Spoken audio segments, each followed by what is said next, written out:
Good afternoon, folks. I made it home. I'm here. I'm here. You know this set. I made it back. Basically, last minute, we just popped into the car and headed straight home in order to get here to do this on time. And boy, it's been a hectic hour since I've been home, running around getting everything done. And I just got the link to Pat. He just confirmed the link, and we should be seeing him soon. So, apology. Oh, speaking of the devil, there he is right there. I could just see him pop up. So, welcome, folks. This is going to be an excellent interview with Pat King, the man himself. I'm probably not going to do much talking. I may ask a couple questions, but I'm going to sit back, relax, and enjoy this one with him. I've had the conversation, a couple of with him now. He's a great man. He's a great man. He's fun to talk to, and I really enjoy his time. So we're going to get into it with him. Now, for sure, we have some boundaries because, pending litigation and stuff like that, and we certainly want to tread lightly, but he knows where his boundaries are. So we'll be guided by Pat all the way through. It's going to be a good conversation. And how are you guys doing? Have you been watching Facebook and Twitter recently? I really don't care. There's a group of people who are just adamant on ending my run here. Not going to work, folks, and I'm happy to continue. So I'm getting a taste of it too, Pat. I'm getting a taste of it too. There's a group of haters trying to silence me. I guess we're over the target with these truth bombs. So we're going to keep going. So I do appreciate all the attention. So thank you very much, folks, for that. And yeah, you're just getting word out. We're getting more and more subscribers. Numbers are all going up. The number of people watching each episode is going up. We're back on YouTube right now. For now, we'll see how long that lasts. But yeah, we're back on YouTube right now, and the numbers are growing. So I'm really appreciating all the attention, and thank you, folks. Thank you, folks. It's a long journey for the truth, but if it was easy, we'd all have it. It's not easy, so we have to do some hard work to get to it, and that includes talking to people like Pat. You want the truth, you got to go to the person and speak to them about it and get it. Lots of rumors, lots of insinuations out there, lots of weird stuff out there, and certainly a lot of haters. I posted Pat's stuff, and boom, I got introduced to a group. It's all cool, though, folks. I absolutely see certain guests get certain attention, and I'm fine with that. This is a platform for truth, so that means I speak to everybody that wants to talk and provide their truth. I'll speak to them.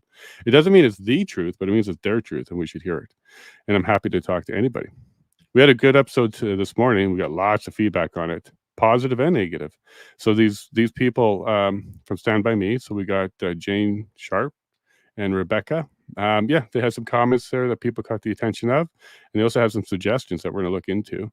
And I think Pat actually has some information he provided to us on whether or not habeas corpus is worth the effort and whether or not it works for him. So we'll get into that because Jane brought that up, and I believe she said Pat had success with that. So we'll go ahead and speak to him about that. And then, of course, we got a bunch of fundraisers coming up, and Pat's got one on the 26th out in Leduc, and he's got more he'll speak about.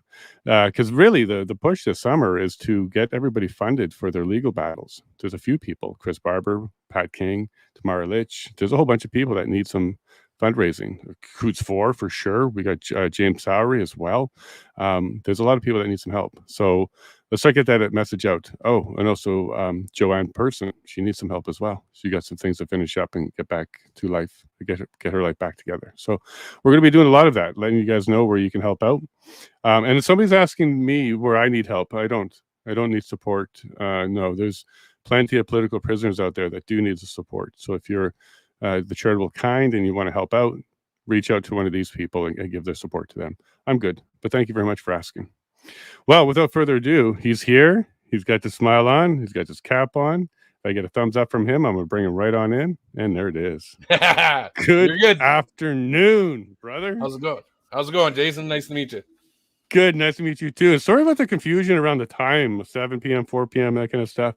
Sorry about that, but I'm glad you were able to make it. All good. I can't stand this camera, this green screen. I'm sorry. I apologize, folks. This isn't my house. It's a green screen for all those that are wondering.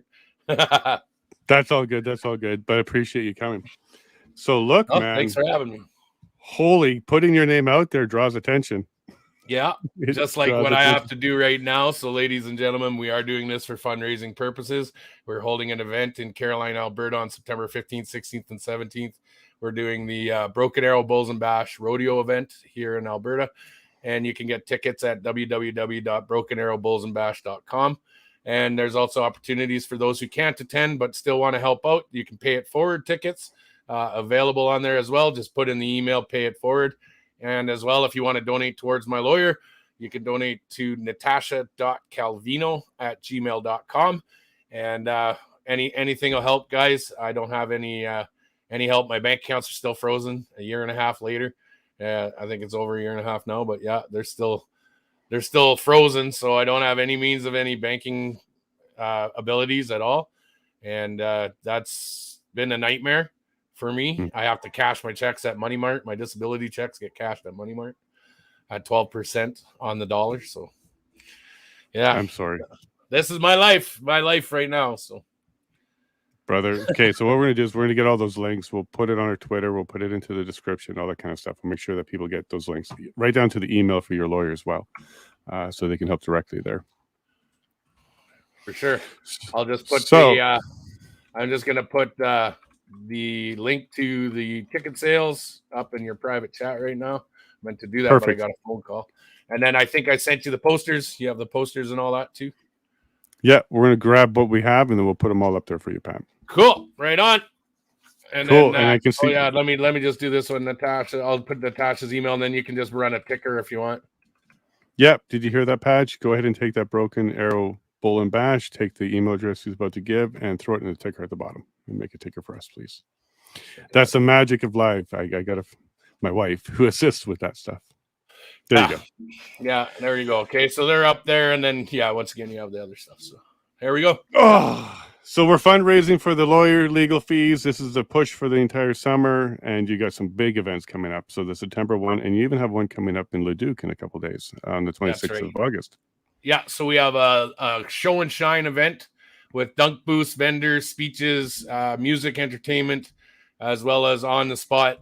Jonas Milan is coming down from Princeton, British Columbia, and he'll be doing chainsaw carvings. That'll be auctioned off. We have some auction items up on the Real Pat King on my Facebook page.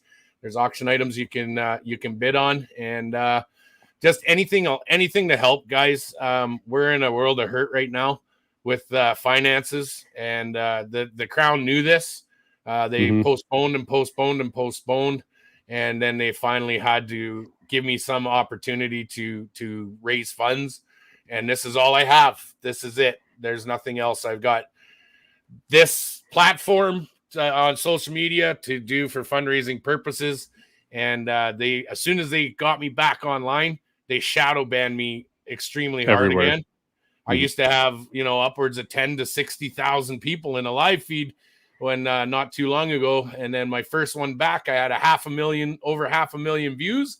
And now I can barely get 300 people in a room. So if the government censorship isn't the thing, go look at my page. Feel free to have a gander at that. And you'll see there's only 300 people getting into the rooms. Nobody else is getting anything out anymore.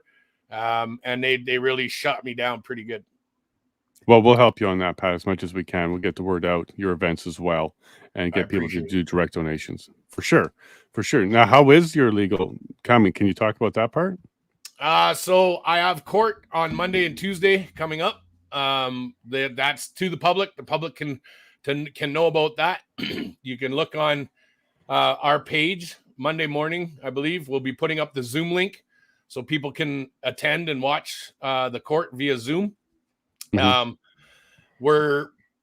guess I can't talk about my trial, but the court cases are definitely public. So you're able to go into the Zoom rooms and ascertain your own judgment. You'll be able to see what's going on in there, and then you'll have an idea of what's happening. Is this a federal court or provincial court in Ontario? This is in Ottawa. This will be a courtroom in Ottawa. I believe it's a change of venue motion and another one. So we're trying to get a change of venue out of the city of Ottawa. And then there's a couple other things that are going on. My lawyer knows all the stuff. I don't. I have good faith in my lawyer. My lawyer is awesome, and she is on the right side of this. And I put all my trust in her to that she's got my best interests at heart. Unlike our government entity, they do not. So here we are, and this is what we're doing. So we're trying to just bring the awareness up of the severity of what's going on, and know that I know it sounds a little pompous, but I'm not the only one on trial. The rest of Canada is on trial here. The effects of these will determine the future of our Canadian citizens. So when it comes time, when things get really bad and people decide that they've had enough, they're just going to scoop you right up off the street if these charges go through. So it's sad. Yeah. It's sick. We exercised our democratic right. We did everything peacefully. We did everything legit. We coordinated. We held it very peaceful. There was no violence. Even the Ottawa police on the Ottawa OPP, RCMP, they were astounded by the lack of violence that had occurred. And that was in the Public Order Emergencies Commission. And if anybody paid attention to that, you'll remember that it didn't meet the police threshold for the invocation of the Emergencies Act. And they still deemed it justifiable anyway. So yeah, we watched the entire POEC. We streamed the whole thing. We had commentary on the whole thing. And you're not wrong. They actually had stats that showed that violent crimes and serious crimes were down. That's right. So the serious crimes downtown, 90%. It was down across the board. 90%. It was the most peaceful place to be. And I remember going in to talk to the gentleman that was working at the Circle K that day, or one of the days. And he said, this is the less stressful I've ever been in 3 years of working at this store. And that was because nobody was robbing him. Right. Imagine that. Yep. No, we heard most of the charges were from the opposite side, residents throwing eggs and doing things like that. That's vandalizing right. vehicles. We saw that. And actually the residents that were throwing the eggs are also the residents that were filing the $400 million lawsuit against us. Right. So, it was $20 million an egg they threw, right? That's what they think it works, right?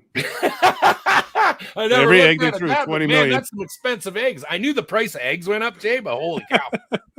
That's crazy. It's insane. That's insane. And they still have Paul Champ, I think, running that one. I believe it was Paul Chump, I think. I think that's the better way. Yep. So he's the one that froze your bank account, right? Yeah, he still has my bank account frozen. He's actually given me a contract to unfreeze it. And when I lawyered up and I had a lawyer look at the contract and we agreed, he ripped it out from underneath us. So as much as he's saying that that he offered to give me my bank account, he's lying. And we know it 100%. Okay. Is that going to come to an end soon, that particular part, or is this tied to the $400 million lawsuit, full stop? Well, the $400 million lawsuit I can talk about. And for that, what I'll just give people is we've got a group of people, and that's not a lot. There's 4 people in this lawsuit. They're trying to bring more people in, but there's 4 people that filed this lawsuit. One is an ex-CRA worker by the name of Zexi Lee. She's the one who threw eggs at us. We've got her on film. We've got her on footage throwing eggs at people. She's also, nobody knows where she came from. The city of Ottawa has given her a fictitious award, calling her the hero of Ottawa who stopped the convoy. She's not. She's actually the one who tried to harm and hinder us. Then you've got another business that was saying that they had to stay closed. We have the proof that it was the Ottawa Business Association that closed the businesses down, not us. And we have proof that the businesses that were open actually made record sales, more money than they had in the last 2 years to keep their door open. And we also have witness testimony stating that since then, the Ottawa Business Association has harassed, increased taxes, increased rent to try and push them out of that area. So, because they're talking good. Because they they kept their doors open. Also, we have when we stayed in the hotel, the hotel was paid up and they refunded our money because the Ottawa Business Association closed them down. None of us closed them down.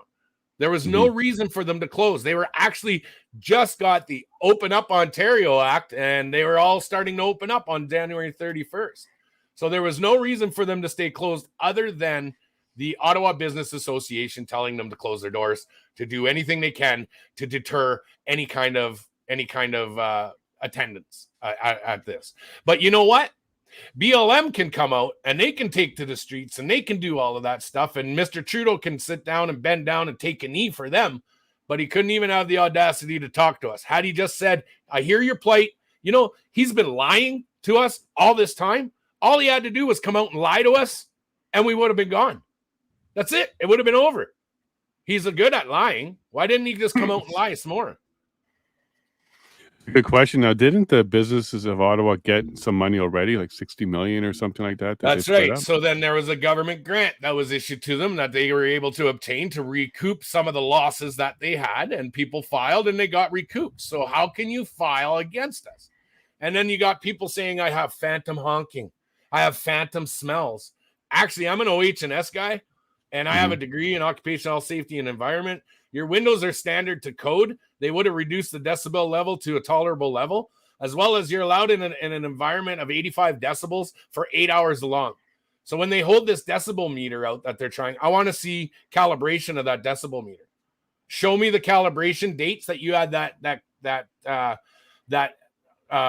decibel meter calibrated, and let's see if those were the correct decibels that you were recording. And that's fact. If I was to go into court of law to argue a fact for a noise complaint, I would have to show the calibration of that frequency monitor. And I'll guarantee you there's none, because they used one of these little devices, these phones, as a decibel meter. That's not a certified decibel meter. I'm sorry. So what other damages are claiming then? Like, they have phantom stuff, but do they have costs? Do they have some therapy? Like, what are they talking about for damages? We're waiting to see. I haven't looked into any of this. I just know that I'm giving my lawyers what to look for. I know how to do this because in OH&S, I have to deal with this.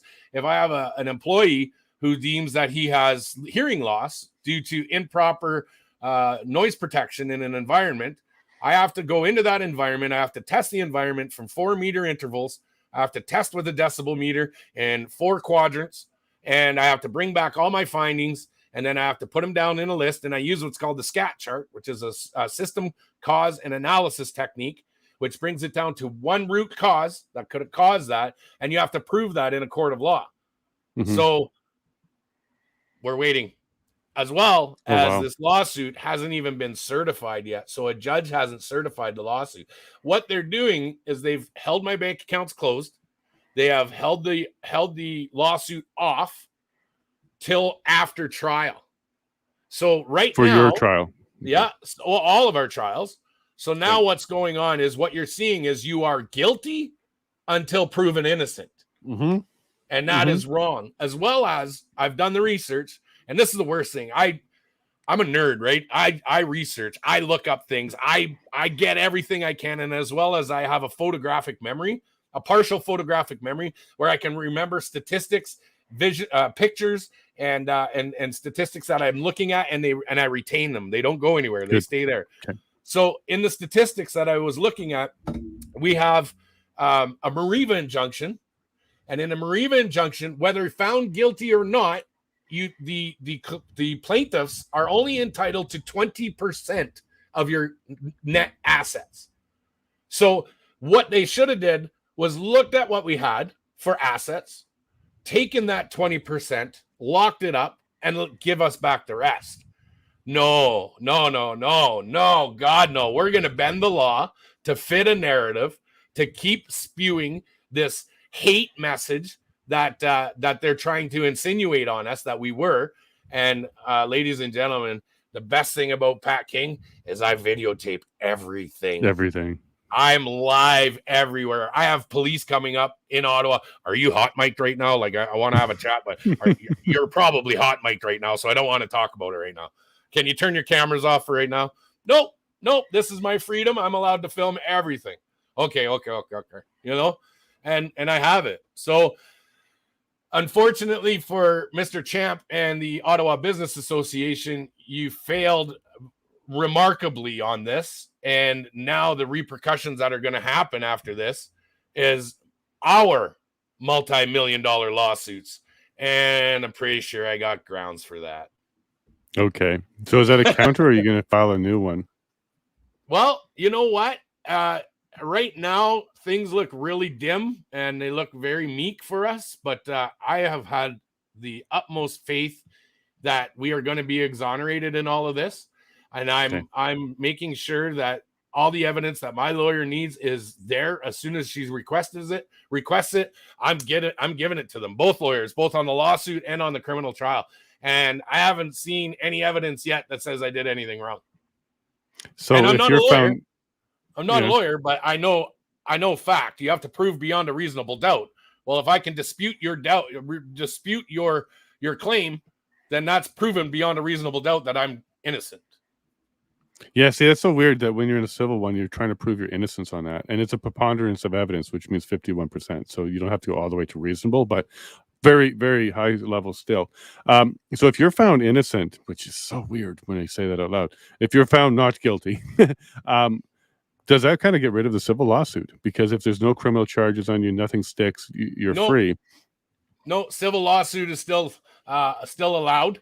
And then you have to prove I think it will that. hurt their lawsuit. Oh, it'll hurt it. Absolutely. 100%.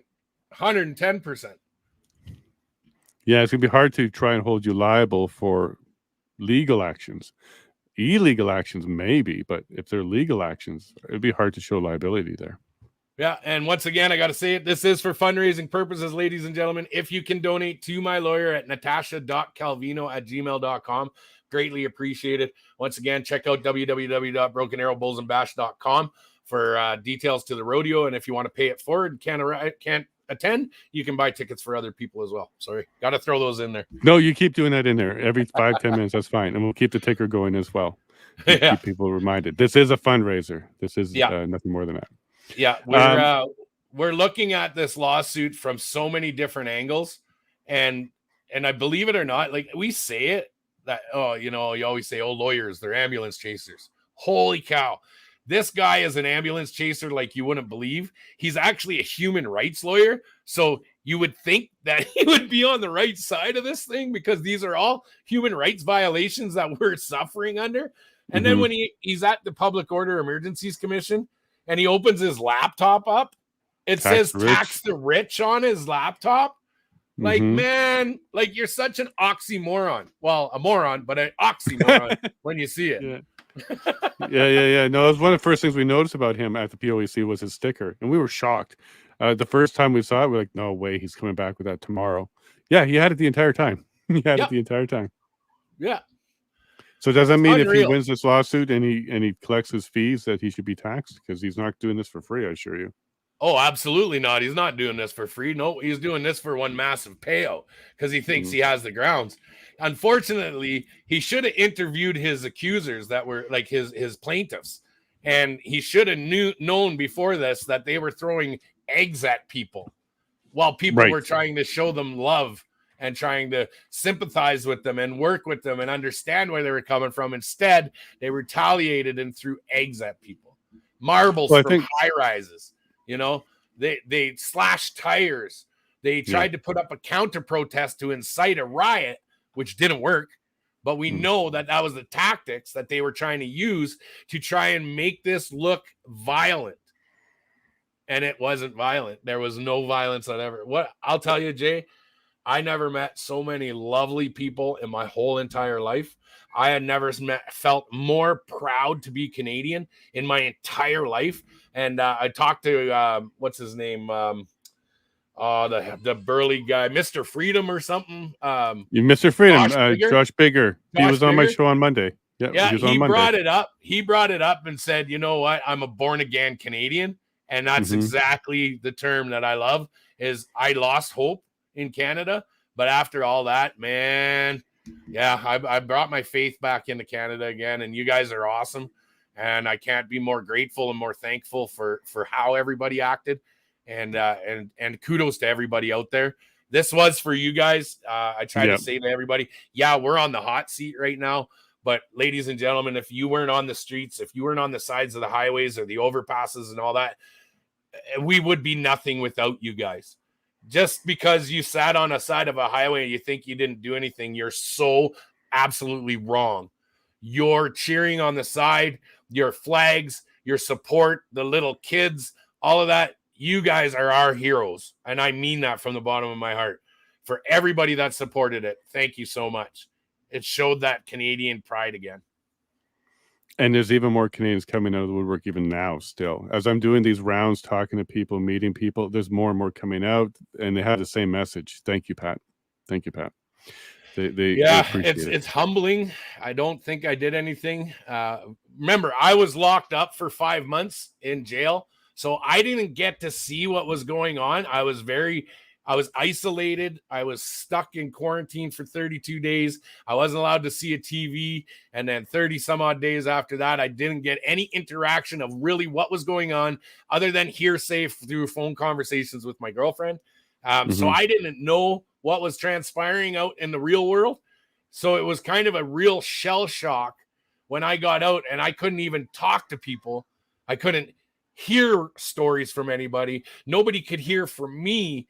And I thought that this thing was gone. I thought all the momentum was gone. There was nothing left behind. Everybody's deeming me a racist and an insurrectionist and all this. And it was a really dark place.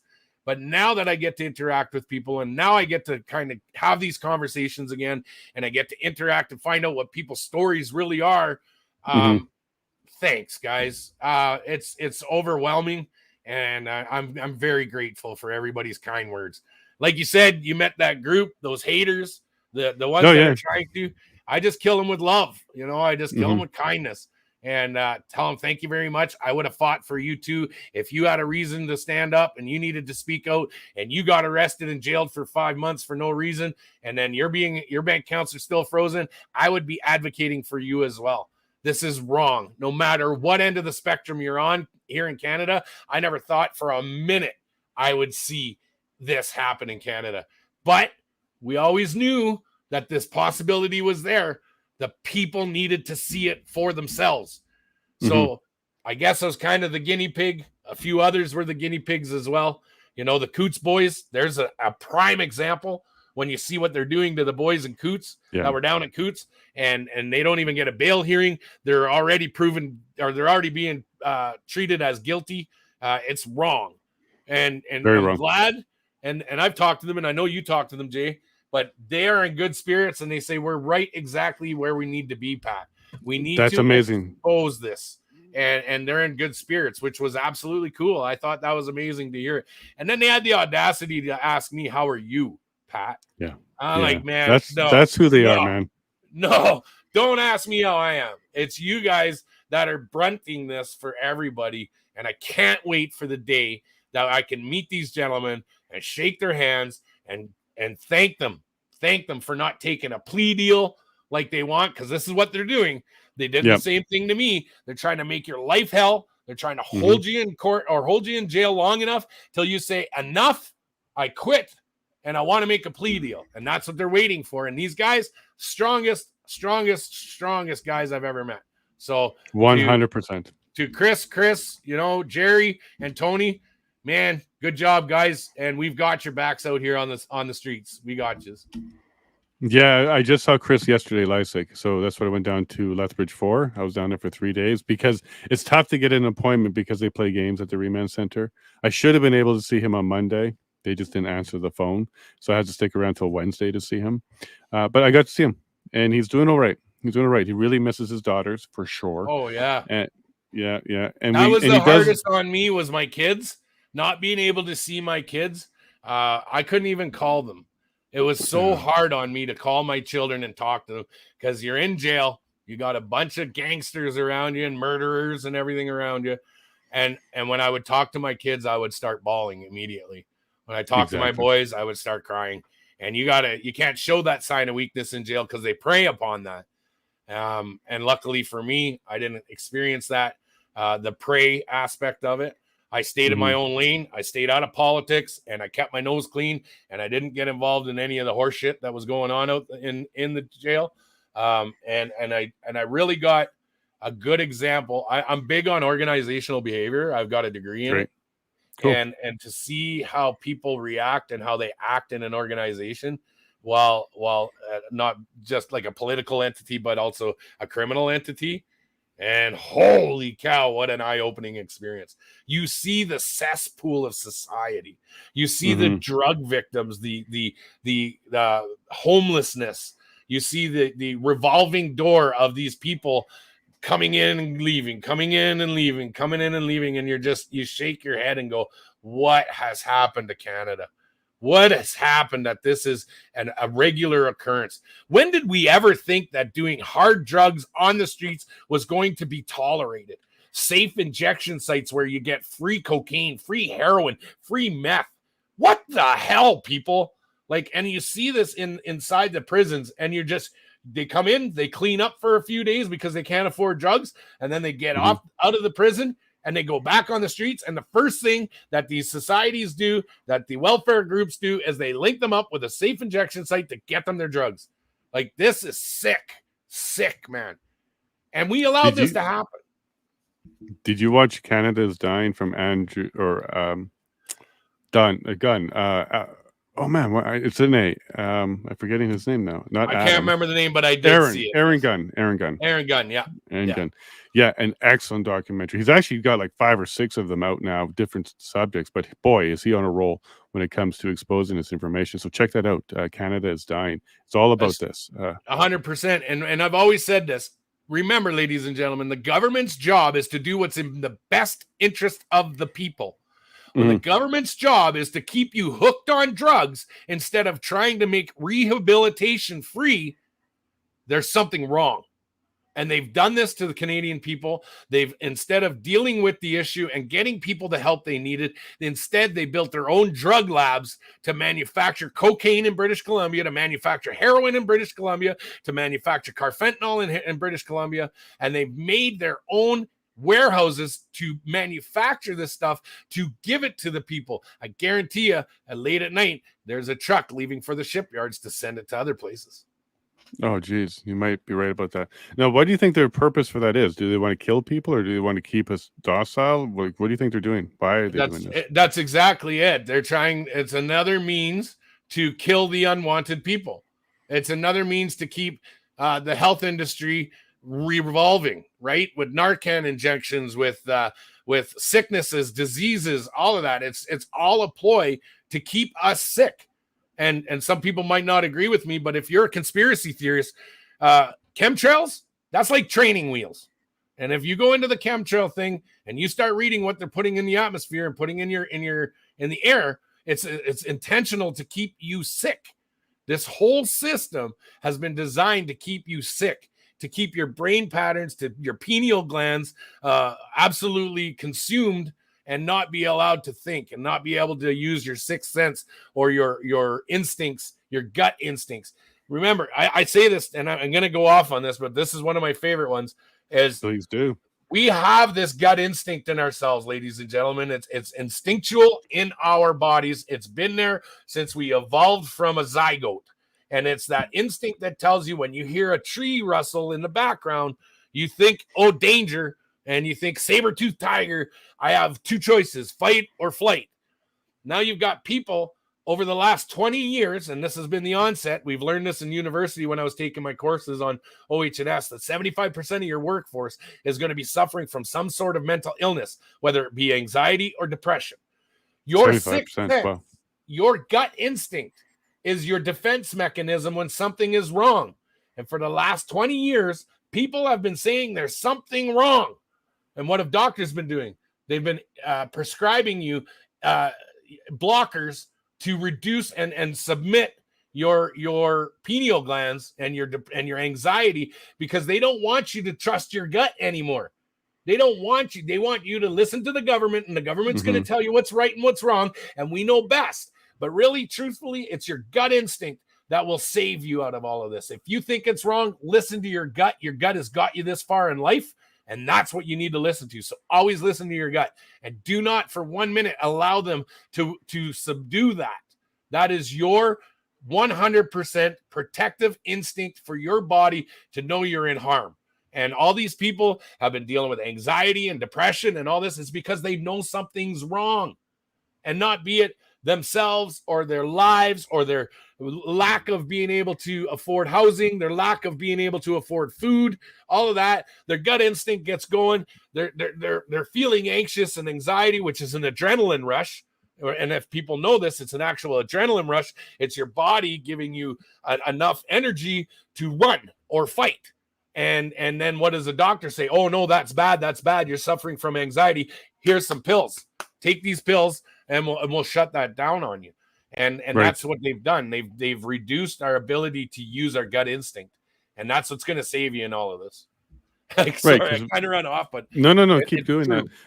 Yeah. So fight, flight, but now because of this, we have freeze. So you used to fight or flight, but now you're so docile and doped up, you're freeze, which means you do nothing, which is nothing good or helping you. Would you agree with that assessment? They're kind of making you freeze and do nothing. 100%. And you don't have that ability to exercise your voice because you've been told you have something wrong with you. Be quiet, take your pills.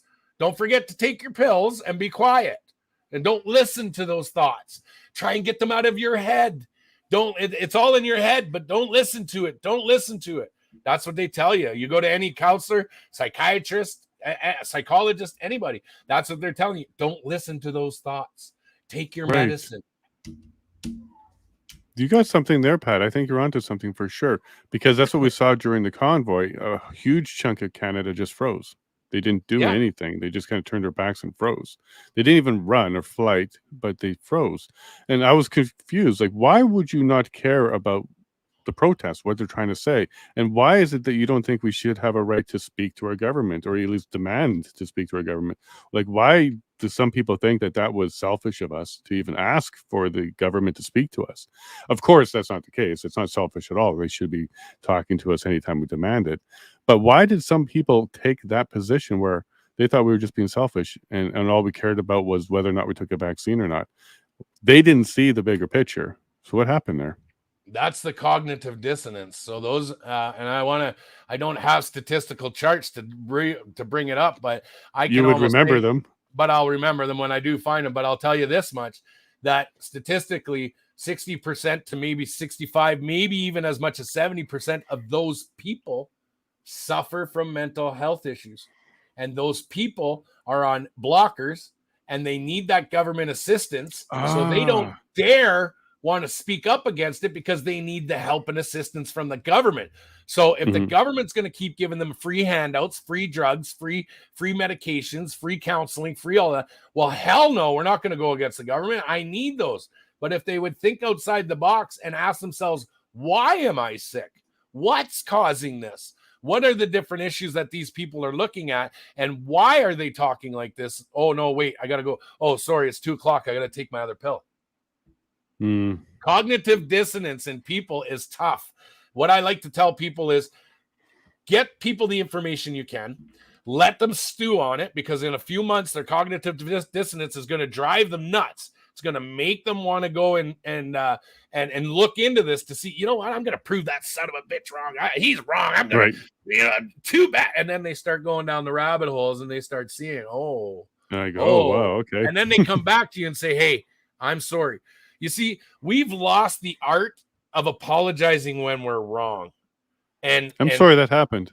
Yeah, exactly. But that's what it is. You know, people don't realize it's okay to make mistakes. That's how we evolve. We evolved by hammering on a nail. Boom, I hit my thumb. Oh, geez, that hurt really bad. Guess what? I don't hit my thumb anymore because I learned a better technique. That's what we need to learn. And we've also need to learn the ability of humbleness. You need to learn to understand that you can be wrong and it's okay. And I wish that these politicians would get behind that, because that shows a huge amount of your character when you can admit your faults and you can admit when you're wrong. I can do that easily, no problem. I've done it several times. And I think that's why people hate me so much, is because I can admit when I'm wrong. And I still get better. I learn from it and I keep going. And all the haters and that, they just want to be me. They want to be like me. They want to fight and they want to like have that same compassion and that energy, but they can't find it in themselves. So what's the easier way? It's easier for us to hate him rather than be behind him and understand, you know what? This guy is just a normal guy. He makes mistakes. He learns from them and he gets better. And that's the problem with today's generation. We've been raised on reality TV. And in reality TV, such as Survivor, Big Brother, all of those reality shows, you are taught how to lie, cheat, and steal to get what you want, but at the same time, be their best friend and pretend that you've got their best interests and you're on their side. But behind closed doors, you know, I'm gonna vote for him tonight, just to get your hands on money. You'd be surprised what people will do for $10,000. $10,000, people will sell their own children for it. Oh. And I can pay all my bills in 10,000. I have nothing left in 5 minutes. It's sick. It's sick. We've been absolutely brainwashed as a society. Canada has become passive, so passive. We never used to be like this. We used to be revered on a war camp, like on a war level. If you called the Canadians in, oh shit. You know, the Canadians were coming in, they were defeating you in every battle. And since then we've become peacekeepers. We've held the peace around the globe. And now when it's on our own soil and we decide to speak up, now we're hated. We're okay to go fight wars in other countries for other nationalities to bring them what we have as a Canadian democracy. That's okay. Yay, Ukraine, you know, kind of horse shit. And when it's here on your own soil, you can't support it. You can't get behind it. You'd rather call them xenophobes or racists. Racist. You've overplayed that word. You can't even call a person racist anymore. People just roll their eyes at it because it's been so used and it's disgusting. 100%, and you're not wrong. Like, we've been so passive. First, we used to be like World War II. We would take Juno. We would do some big things as Canadians. Then, as you're right, we became peacekeepers. UN. We did lots of peacekeeping, and then we became supply and logistics for the bigger ones. So UK, US, we would be supplying them, and now we can't even protect our children at home. Right? They are indoctrinated, they are sexualized, we are normalizing pedophilia. It seems to be a complete decline of our social fabric and our families. And I bet you see that as a targeted attempt by a certain group, maybe globalists, who are trying to cause us to move our faith from God to the state, make us dependent on the state, get all of our actions, rights, and rules from the state. I don't agree with any of this, but this is what they're doing. And now they're starting to parent and take over the parenting job of us. And now they're actually turning parents into criminals for the parenting choices and decisions, like calling your son a son. Wow. So what happened all of a sudden? Because this was like in the last 5 years at most that we started to turn this corner here, and there was no stopping it.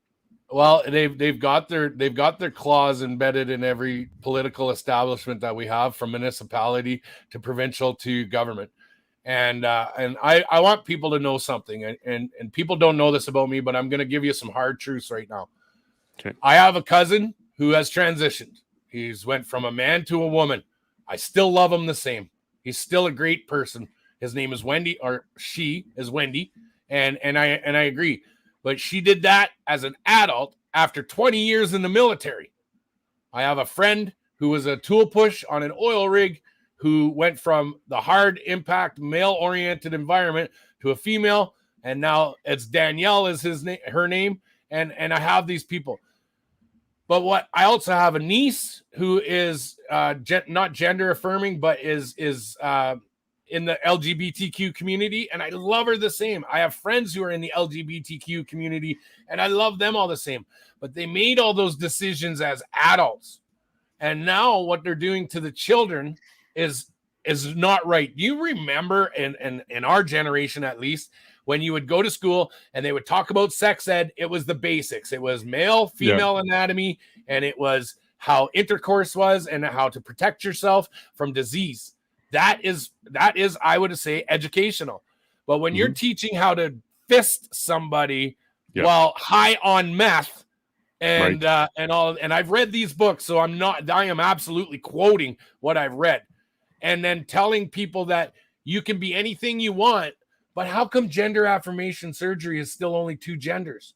You're either a male or a female. You're switching from a male to a female, but yet there's so many different genders, but you can only change to 2. There's something wrong. Good point. So it is a binary choice. There's only 2. That's right. 1s and 0s, man. That's what we're at. And I know I'm quoting a lot of other things that a lot of people have heard, but we got to look as a society. It's our jobs to extrapolate and definitively figure out what it is that is the problem. And we need to do this as a society. And when you start seeing exactly that, them trying to confuse our children, trying to put them in situations that are perverse, that are provocative, that are sexually oriented. And we have laws in place that say minors are not allowed to be subjected to these disgusting pervertedness from an adult. And that's a law for that. But now it's okay because it's in the education system. Oh, it's okay because, guys are pulling the helicopter off at a parade down in Toronto. That's okay. That's all right. But anybody does that. If I were to walk down the street, and I'm not even going to enter that, but if I were to do that, I'd be in jail. I would be in jail. So now you're telling me this is acceptable. So rules for thee and rules for we. That's how you're going to say? That's wrong. And ladies and gentlemen, you need to speak up. You need to talk about this because we can sit here and go and attack so many topics in this, but these were some of the issues that were on a lot of people's minds while we did what we did. So it's gotten to the point that even the Americans are saying it. It took a bloody beer can for people to finally wake up to this. Like, are you kidding me? We were screaming this before. As parents, we were screaming this before, but nobody would listen. But now, because it was on a beer can, now you're going to stand up? A little behind the eight ball on that one, if you ask me. A little late, but better late than never. But I think the tide's turning, though. Do you see some of the cracks in the narrative? People are not falling for it as much. We have Muslim groups standing up, parents who are Muslim, parents who are Christian, Catholic. They're all starting to stand up now. And it seems to be the big unifier, saving the children. So it's not really dividing us, that issue at all, because there's very few people who are actually pushing that narrative. And there's a large majority who definitely is not. So this might be one of those issues where more and more Canadians will get behind it, regardless of political or even religious connections. They're going to be parents first. Do you think that might actually be turning on them and we might be getting some cracks in this narrative now? Well, I would like to hope so. I'm optimistic for sure. But I do know how these guys work, and they've already have a war campaign on all of this stuff. They've already thought these processes out 5, 10, 20, 100 years in advance. These have been the abilities to demoralize societies, demoralize the family home. Look at the Greeks, look at the Romans. They brought in pedophilia and all of that stuff, and it degraded their civilizations and basically eventually destroyed their civilizations. That is part of the game. But they've already war campaigned this. They already know that result. And like Catherine McKenna said, if you scream it loud enough, they'll believe you. Well, you've screamed. They have screamed it too loud, and now people aren't believing them. So I do see, yes, a little bit of it, but they have overplayed their poker hand. They've bluffed too much. But now I feel that I think this was all part of the plan. Right? That's that divide and conquer. That's in the art of war. It's divide and conquer. They use that tactic. That's one of their best ones to do. And where's the best one to divide? They divided the family home. They divided the family unit. Not only did they do that, ladies and gentlemen, have you all forgot that they told you grandma couldn't come over to your house at Christmas time unless you were jabbed? Well, there's another tactic that they used to demoralize and devalue the family unit. We bought into it. Some people did. I never bought into it. Not a chance. That'd be the day you tell me I can't have my grandmother over my house for Christmas. That'll be the day that you tell my son or my daughter or my kids, you tell them that there's more than one gender and that don't talk to your parents. Talk to us. We're the ones that will listen to you. No. We gave birth to those children. We raised those children. We were the ones who are the parents of those children. How dare you? How dare you do that? How old are your children? I have a 15-year-old, a 19-year-old, a 10-year-old, and a 7-year-old. Oh, wow. Okay, so they're still in school? You keep them in regular school, or what are you doing with them this year? Unfortunately, yes, but the younger kids are very well informed that if these topics are to come up into school, they are to go to the principal's office and call us right away. And they are very well versed in that.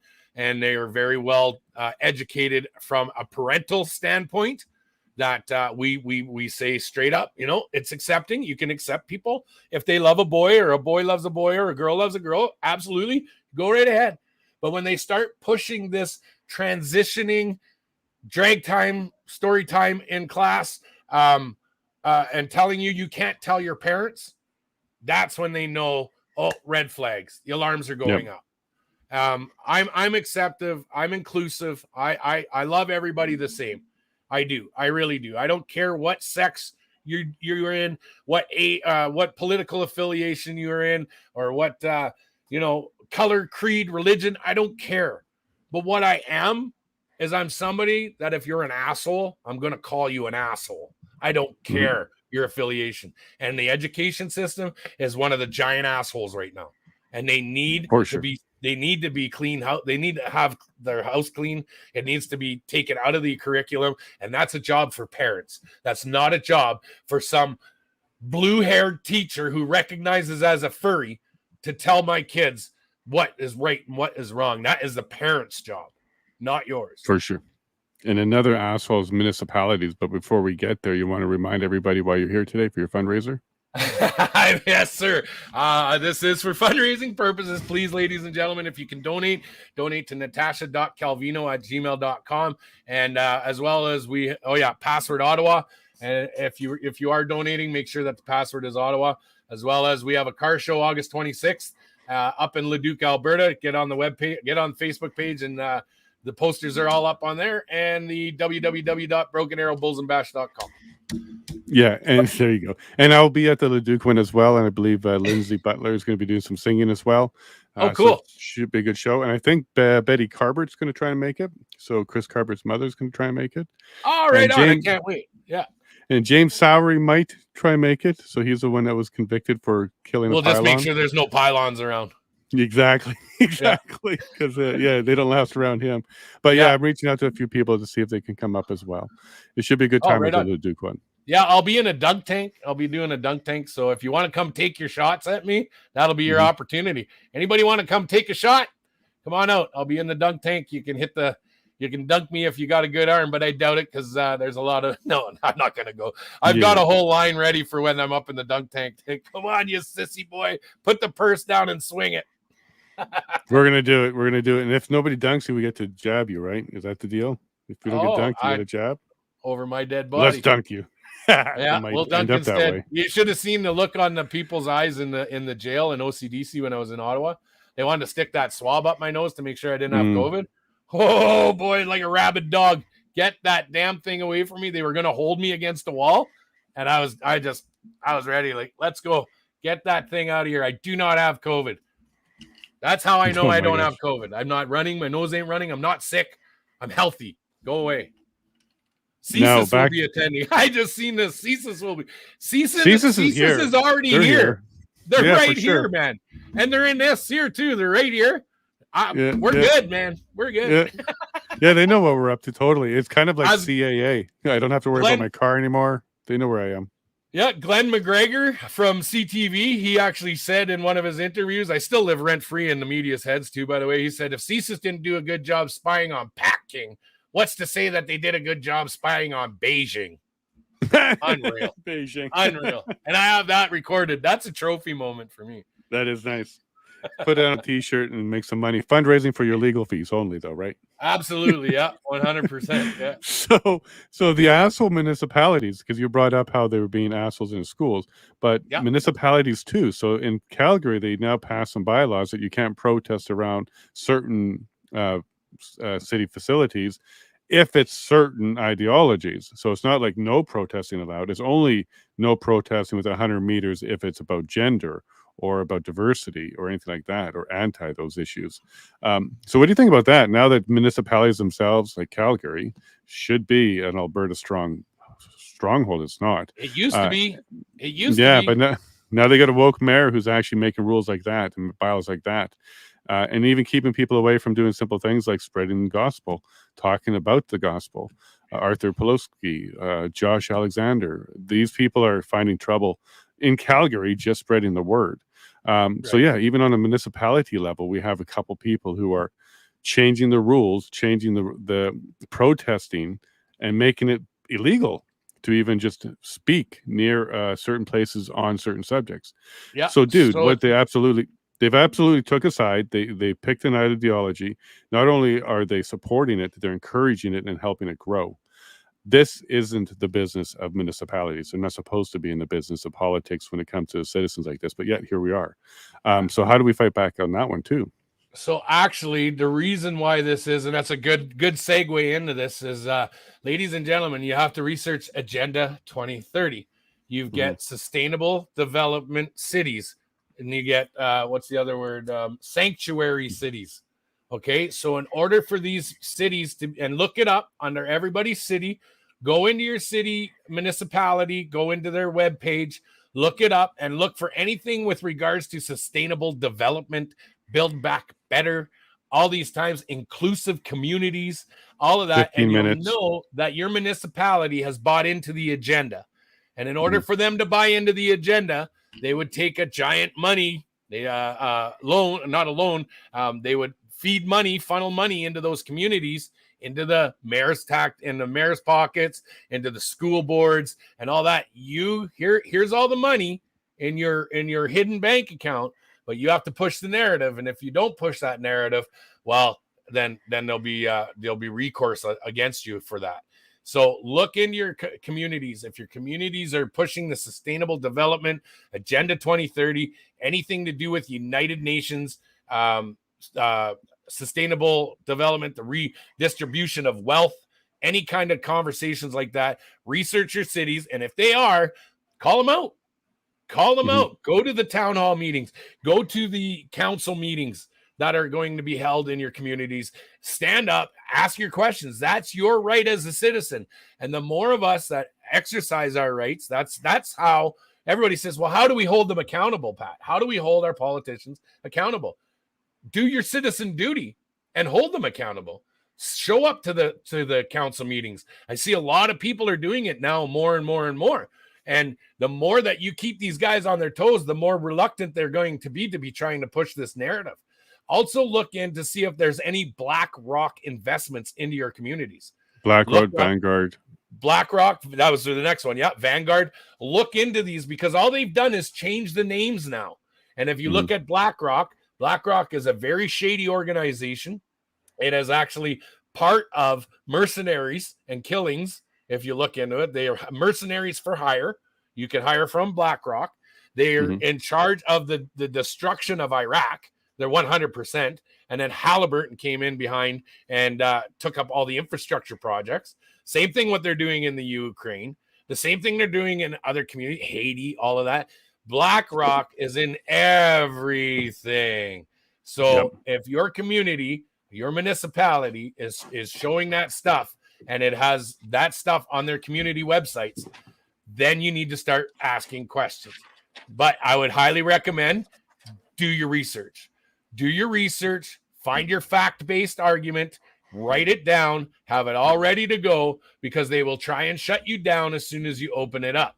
And that was what they're going to do. Yeah, this is for fundraising, guys. I'll let you know. These are just my opinions. Opinions are like assholes. Everyone's got one. Yeah, some people have two. Now, getting onto this globalist side of things, in Edmonton, it's really gotten bad. So the 15-minute cities, the crimes here is horrible. It's really turned bad. Now, you talked about getting into the town hall, go to speak. I'm curious what you think about rural people who are not part of the cities going to the cities and having their say as well. Because if the cities collapse, it's going to hurt rural as well. Because right now, there's a bit of a divide between urban and rural. And urban seems in Alberta, yes. Yeah. And urban seems to be enjoying this. They actually like this kind of thing from happening. So they may not be getting a lot of voices out in there in the counter to what they're doing here. So what do you think about rural people going to some of these town halls and having a say as well? I 100% encourage it. You're doing good at protecting your small communities right now, which is awesome, which is where it needs to be. It's where everybody should be, is protecting their communities. But what it is you got to be careful when you're going into the cities, because if you're not from outside, you're not from in the city, they're going to tell you, well, you don't have a right to speak here, but you actually do. You actually do have a right to speak there because you're a concerned citizen. And if you're from the surrounding areas, whatever the city does affects the surrounding areas as well. Exactly. So you do have grounds to go in and speak to your municipalities in the cities. Understandably, that you got Mayor Sohi in Edmonton. Okay, so 4 or 5 years ago, before he got elected, Mr. Fancy Socks was in Edmonton promoting him. So we knew then that it was going that route. I was actually at that event. They held it in a temple in Edmonton, and we were there outside the gates, and sure as shit, he got elected as mayor. And then what happened? He flipped it to a sanctuary city. And then what happened? You see an influx of over 900, I think it was 900,000 immigrants were flocked. No, not 900,000. No. Let me look in the file. Maybe 90,000 or so. No, it was in the hundreds. The 425,000 immigrants were flooded into Alberta. Oh, sorry, that's Alberta and Calgary. They were flooded into the two major municipality cities, and that was his agreement. You'll be mayor. I will make sure that you're mayor, but you have to push this agenda because we're losing the stronghold in Alberta. Obviously, we know that there's not even a Liberal Party in Alberta. They don't even get votes, so they lost that. So now they're trying to keep pushing the NDP vote because the NDP can gather ground, but the NDP is Antifa. We've actually investigated the NDP in Alberta. We do have Rachel Notley along with Janice Irwin running an Antifa gym to train these kids on how to fight back, on how to hit you with riot shields and golf clubs, fire extinguishers, all of that. We've exposed them for that. We've exposed Rachel Notley and her government grant program that's funneling money into the Antifa program, into the Black and Indigenous Lives Matter movements, and supporting and getting back in behind them. We know this. So they're trying to reestablish that foothold in Alberta. But thank God that we have like-minded conservative people, rurally and in the urban areas as well, that are pushing back more in Alberta. And we're thankful for that, but we need more. And people need to use their due diligence. They need to use their abilities to actually use their voice and know that it is okay for you to say no. It is all right. It's not a bad thing. Remember back in the day, Ronald Reagan used to push, just say no.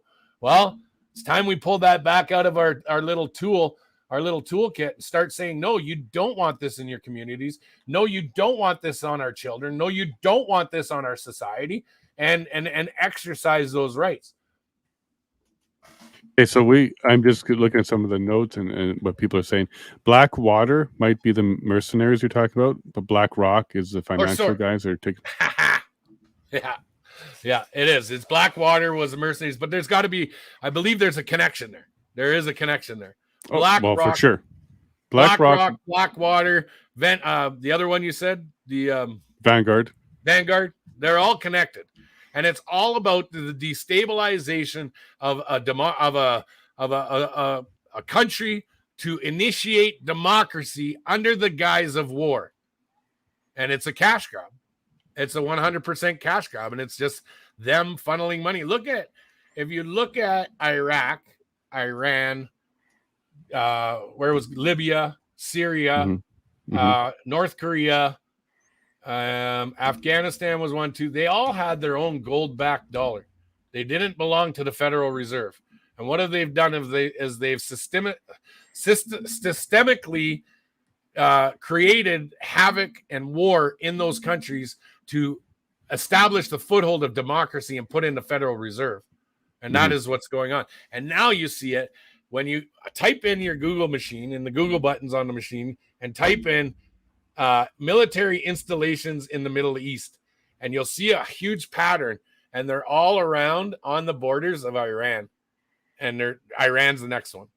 The next one. They're going to go in after them.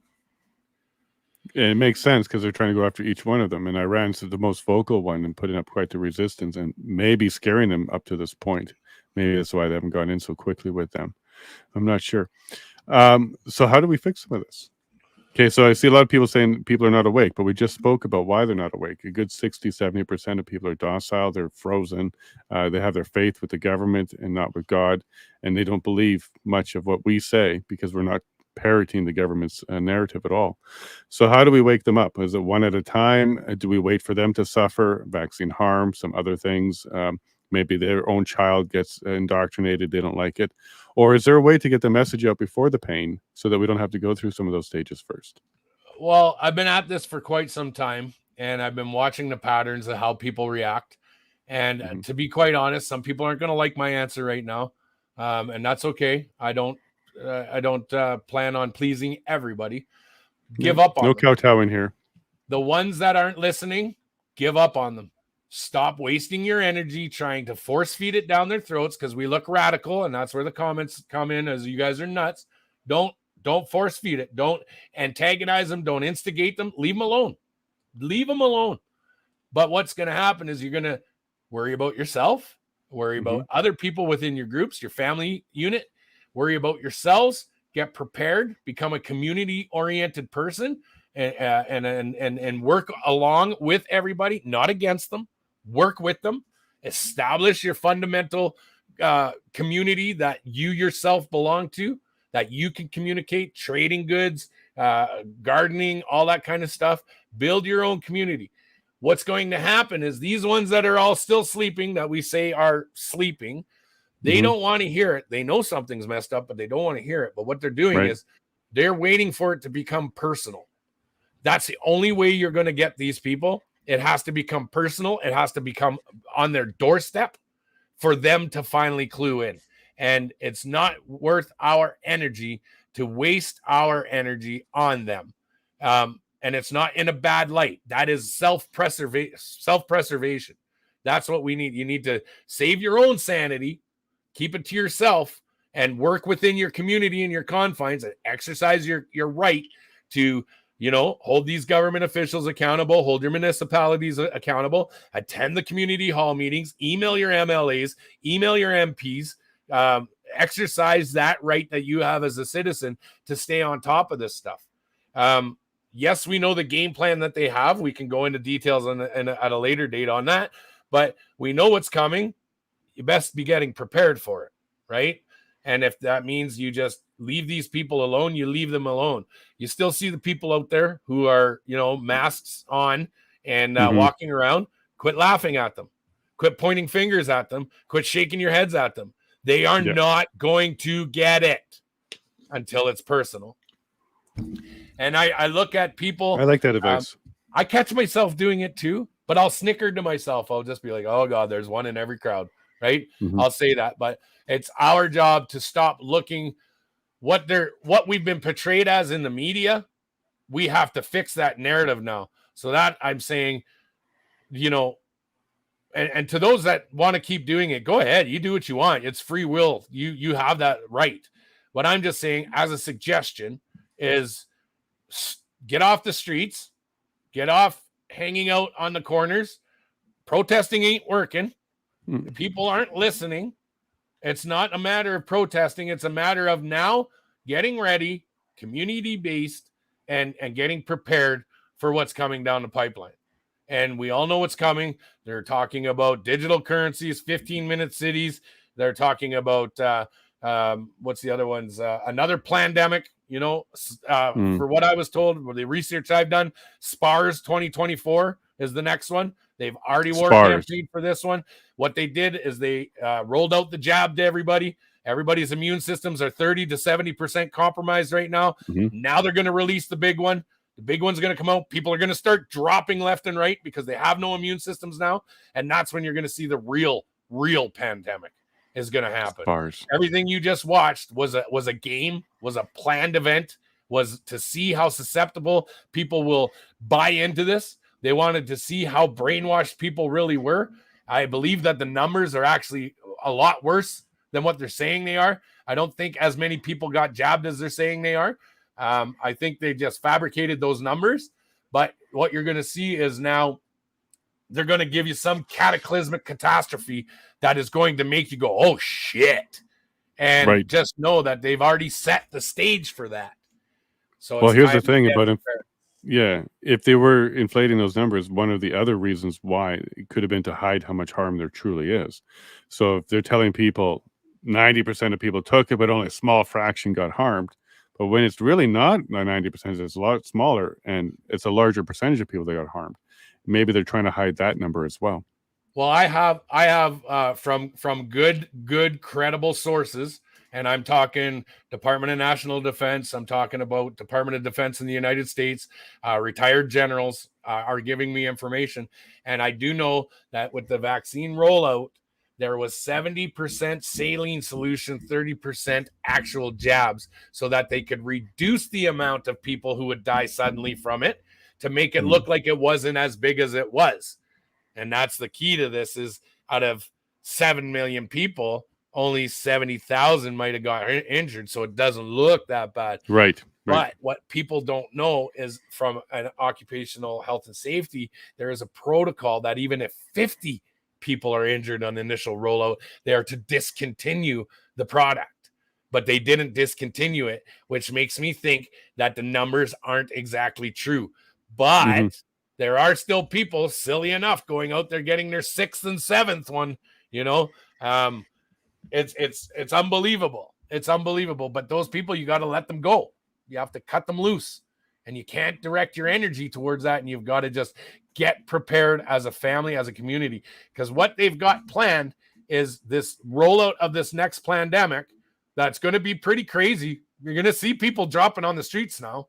I mean it. You will. They'll be dropping right in front of you, and they'll be crashing their vehicles in the highways and stuff like that. It's going to be horrible, but you're going to see people flock to the cities. You're going to see people flock to the military, who's going to set up a military station in every town. They're going to draw a big fence around you, and they're going to contain you in there, and they're ready for small pockets of resistance. So if you want to be the resistance, you better get prepared, get your food supplies ready, and just start taking care of your family. 15-minute cities was always the design. They've always wanted 15-minute cities. The movie The Hunger Games is just a prelude as to what they want. They want you called in a community, a universal income. Everybody is what's the word I'm looking for? Reliant on the government for food, all of that stuff. You're going to work a job. You're only going to get paid this amount, no matter what your job entails, and you're not allowed to leave your community. And all they're doing right now is laying out the fundamental groundwork for that. And that groundwork is being laid out in these trials right now. These trials that we're going through is so that you can't take to the streets and protest when they start pushing these events. So it's important to get behind us and help support us so that we can fight these trials, that we can produce an absolute amazing defense package so that this isn't going to happen to the future generations of Canadians or globally on a global scale. One win for us will break their backs. And that's what we need everybody to get behind and support us. Our fundraising efforts, our events that we're holding on. Come on out. Whether you like me or not, it doesn't matter. Understand that you're on trial as well. And we're fighting for you. The ones who are the naysayers and they're saying, well, I don't believe what you're saying, Pat. I don't think that they're going to do that. That's fine. I understand that. And you're welcome to that opinion. But I have not been wrong yet. I have asked a million times, debate me on this. Prove me wrong.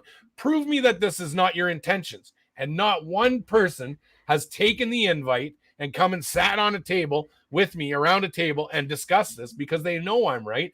I want to be wrong. I don't want to be right in this. But it's our choice as Canadian citizens to understand the severity of this, understand the importance of it, and get behind everybody so that we can help support everybody so that nobody's going down for this, or else, unfortunately, Canada, we're in a world of hurt. And I don't want to see that for my future generations of children. I don't want to see my grandchildren have to go through this. And I want to make sure that we leave a legacy for our children to know that at least we tried to do something. And that's all we can do, because we are ourselves, our persons, our families are what's going to show our children what they can do in the future. And if we don't stand up now, our children are just going to not stand up. So I recommend that everybody just get close to God, say your prayers, understand that you need to reestablish your life with God and your faith. And you also need to get behind people and start preparing, because they're going to fast forward this. It's established as 2030. I think what we accomplished in Ottawa, we actually pushed them back a couple of years. So I think we were able to actually give them, a run for their money. And now they're and they're scrambling. But they were prepared for this. They're always prepared for this. They've been doing this to civilization since the days of Babylon. what happened to Danielle Smith? We thought she was going to do some work for us. We thought she was going to fight for us. Maybe some of us didn't believe it would, but we were hoping she would. And then within like the first month or so, she showed her true cards. June 6th, she showed her true cards by, supporting the Pride Parade and really getting behind it. She didn't do the human rights amendment to the act here in Alberta for medical status being protected, so you can't ask about vax status, and she didn't stand up against the WEF at all. So WEF is still on the Alberta Health Services website, and she's actually come out to saying a couple things. First, she is fine with ESG scores. She patted Kenny on the back for bringing that in, and she also said it's inevitable that we're going to have digital currency. So she's not really fighting that. And then the third one, net zero by 2030 or 2050. So she's really still so she's still on that bandwagon. What happened? Did we make a big mistake? Oh, we didn't really have a choice. Like, which leader are we going to put in? We're not going to put Notley in. And then which UCP leader should we have put in? Because it looks like we screwed up on that one. What do you think? Well, you didn't screw up. Nobody screwed up on that one. So I want you to know that. You got to understand that Alberta was one of the loudest voices in all of this. Alberta has and always will be one of the loudest voices on all of this. And this is the reason, and I'll give you the Coles Note version, is because everybody from around Canada has moved to Alberta because of the degradation of their economies and their ability to provide for their families. So everybody moves to Alberta. Everybody comes out here, makes a good golden dollar, eats the golden goose and the golden egg, and everybody loves that. So our mentality out here is, yah, rah, rah, rah, rah. You're not doing that here. So what did they do? They put in a pit bull. They put in somebody who preached the good preach, wanted to hear what everybody wanted to hear to keep us lulled. They wanted to slow down the momentum of Alberta because they got to let the rest of us catch up. So Danielle Smith come in, Trump style, and she's going to stop this, she's going to stop that. No, she's just slowing it down so that we sit there, think that she's got our best interest. Oh, yeah. And now Alberta kind of goes into a lull mode, and they're like, okay, we don't need to fight so much anymore. She's going to do it for us. Ha! If you think a politician has your best interest at heart, you're fooling yourself. They don't. They toed the party line. I see what you're saying there. So she actually caused the independent movement to slow down, the separation movement to slow down. She tried to unify us around solidarity and sovereignty, and really slow down the other ones. Alberta Prosperity Project, Artur Pawlowski himself as well. He was quite frustrated after that election because he saw what you saw. We picked the wrong one here. So I didn't even consider that. I think you're bang on that one, Pat, that it was to slow us down on all of those movements that were happening right before she came on the scene again. The same goes with Poilievre. Same goes with Poilievre. So let's look at it. We've gone from the provincial level. Okay, so they put in the one that we wanted to hear because Alberta was so actually outspoken, and they're picking on the Alberta people who did the convoy stuff. They're focusing on Alberta, Saskatchewan, because we've got the louder voices and the more balls to do things, I guess, is kind of that. So we got to put somebody in there to call that, to slow them down, slow their momentum down. And now we're going to do it on a federal level. And we're going to push PP in there. Now PP in there, and he's looking like Trump on the stage now. You notice that? If you've noticed a little bit, he's doing the old Trump walk, and he's doing the dance, and he's telling you everything you want to hear. But when PP gets in, which he will, and I'll give him my vote. So. Absolutely, he's going to get in. But what's going to happen now is we have the ability now to hold these people accountable. You said this. It's our turn to hold them accountable. But Mr. PP, what people don't understand is once he gets in, he's got to correct 8 years of liberal destruction. It takes you at least 3 years to even get that stuff changed, amended, and brought up to the table to be voted and passed on in the House again. By that time, Canadians are going to be like, no, you're not doing what you said you're going to do, and you're going to be protesting him now. Right. But it was all by design.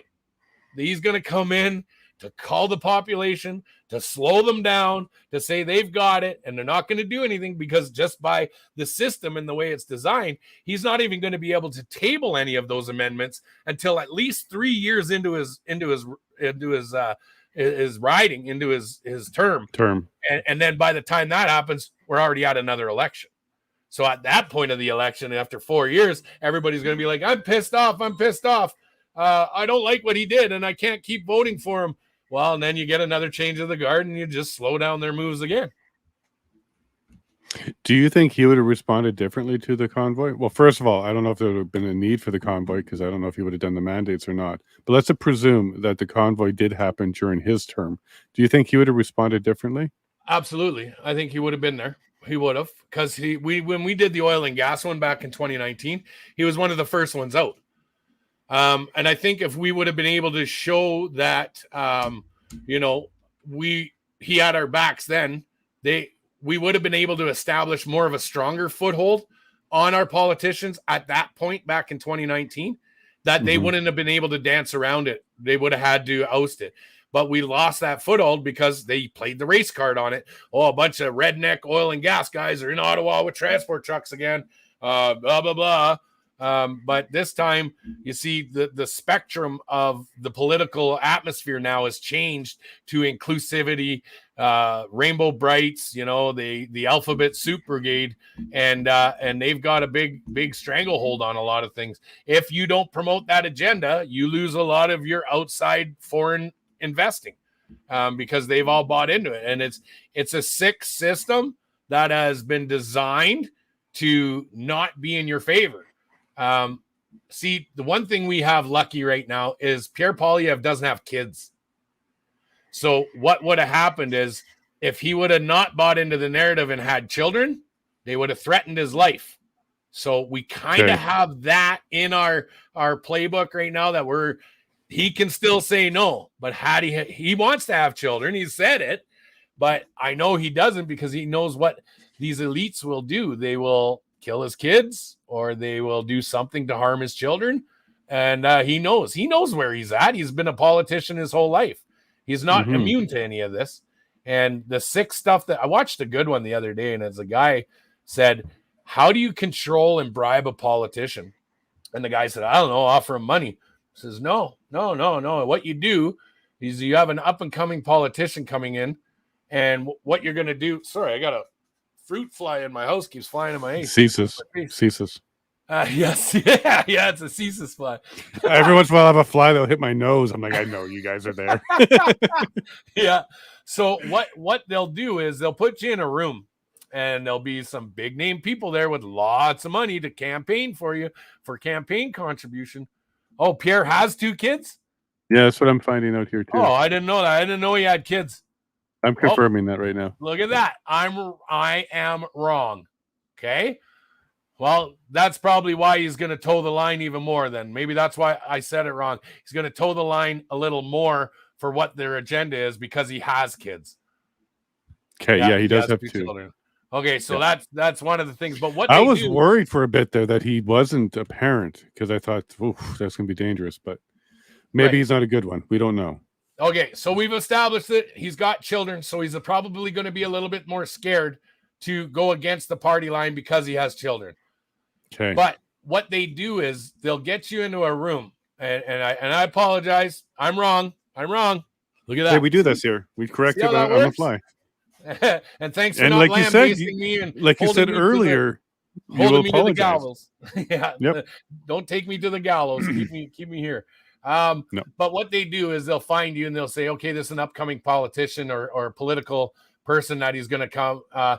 We'll put you in a room with a bunch of lobbyists with lots of deep pockets, and we'll get your campaign. And what they do, and ladies and gentlemen, if you have children in the room, please cover their ears. But what they'll do is they'll come in and they'll bring a young child into the room. They'll tell that child to drop their clothing. The child will take their clothes off instantaneously because they've been groomed for this. That politician's going to go, holy Jesus, get me out of here, man. I'm out. No way. Whoa. And they're going to stop him and go, That two-way mirror has already got pictures of you standing in a room with a naked child. Now you're going to do what we tell you to do.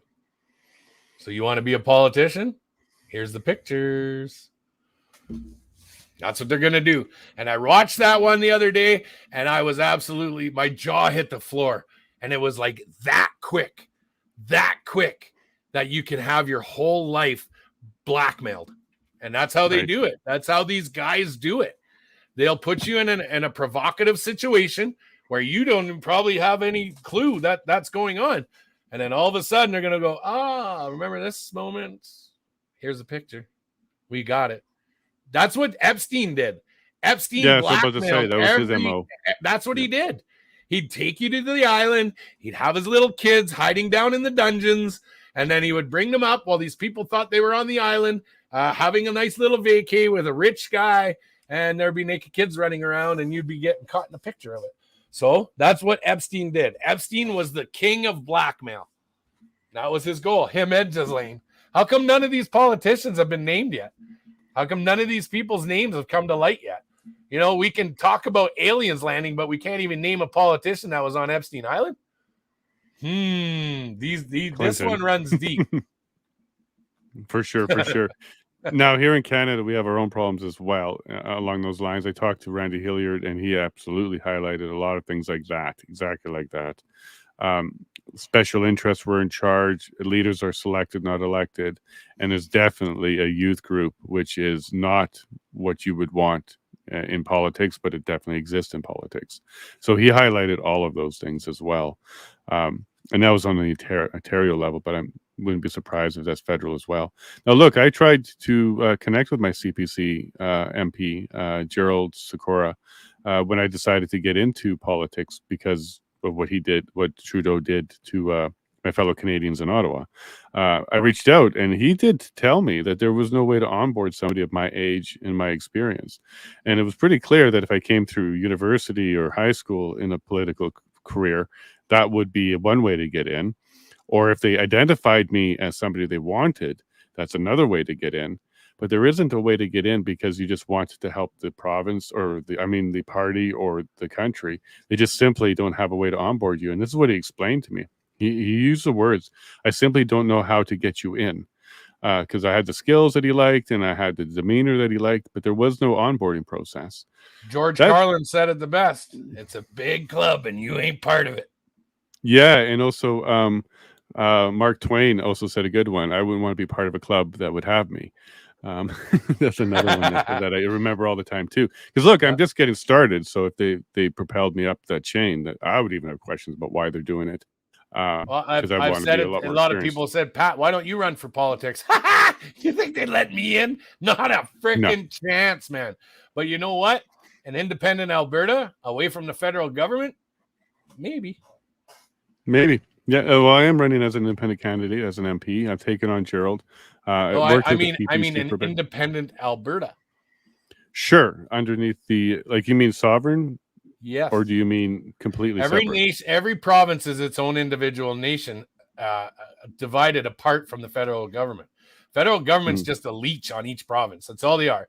If you want to get into the layman terms on this, it's they're leeches.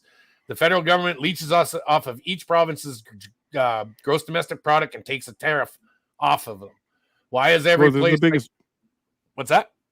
I was saying they're the biggest bullies around. They're taking our lunch money every day. Right. So what if we have the ability, each province has the ability to be independent of the federal government. What if we cut off the ties to the federal government? What if we cut them off the teat? You know, we said no more. Equalization payments are done. We're going to shut off line A and B to the east. We're going to shut off the other lines to the west. And you can come and buy our products. You need oil and gas? Come buy it from us.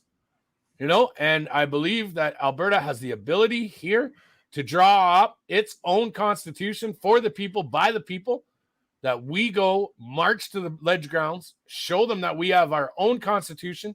We want to be independently governed by ourselves, away from the federal government. And it is our duty to do that as Canadian citizens and show the rest of the country. Europe did it. Remember? Europe, all their individual states, all their individual countries. It's the same thing. You are your own individual part of one giant European Union. You know, states do it. Each state governs itself. Why can't we here at Canada? Why can't we here in Alberta? What we need to do to keep Danielle Smith on her toes is push for this.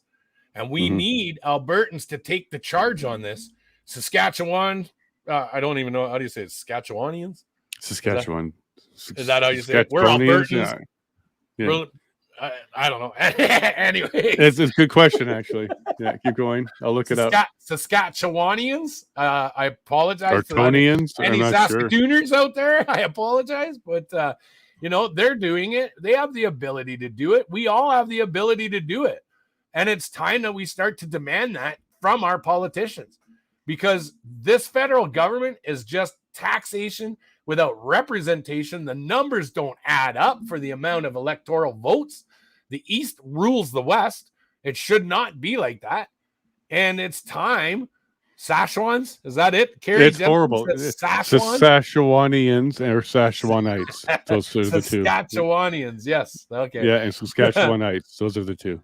Rita Rancourt says, wasn't Wexit trying to accomplish that independence? Absolutely, we were. Correct. We were trying to stir the pot because it was enough that when Notley destroyed this province.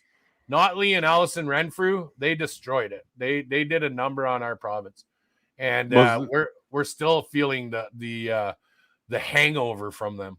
It's sick.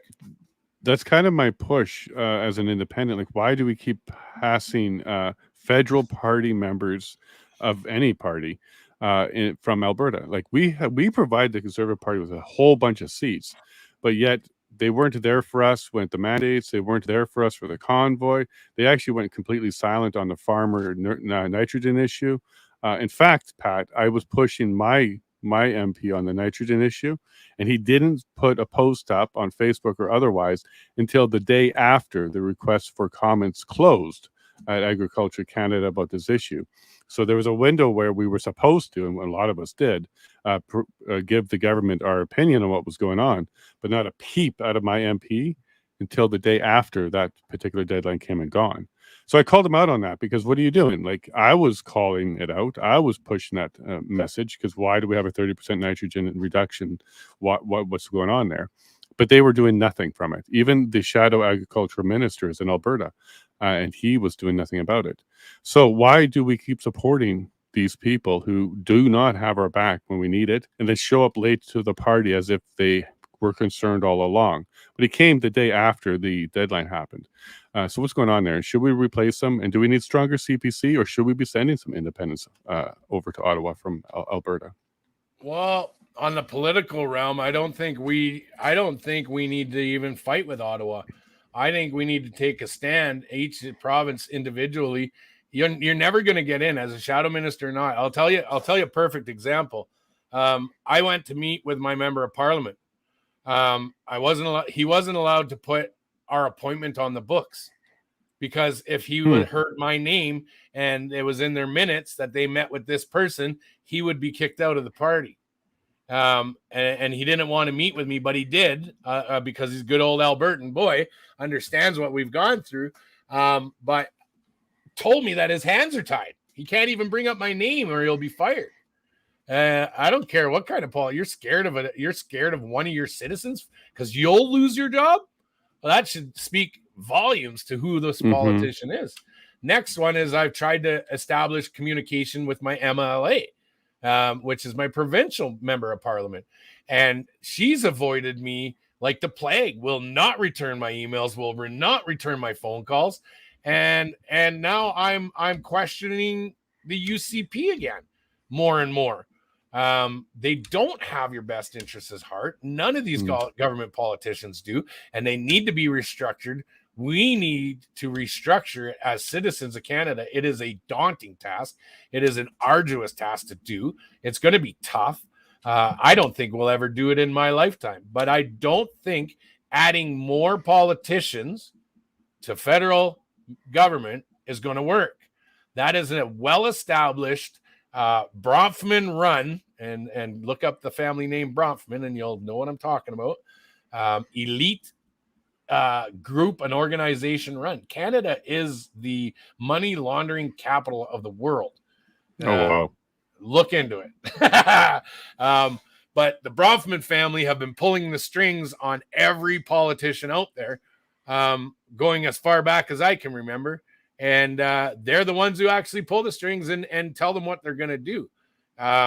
Here in Alberta, we are slowly gaining control, But at the same time, we do know recognize the little child case. And the little child, are you familiar with that, Jason? No, go on, please. Okay, so the little child case was held in Wetaskiwin in Alberta. And what it is a member of parliament was running on a platform for lobbying for votes or whatever, and had their community's interests in mind. So the community elected him as their member of parliament because he was going to do what they wanted him to do. And then once he signed onto the Conservative Party line, he didn't follow through with his campaigning promises.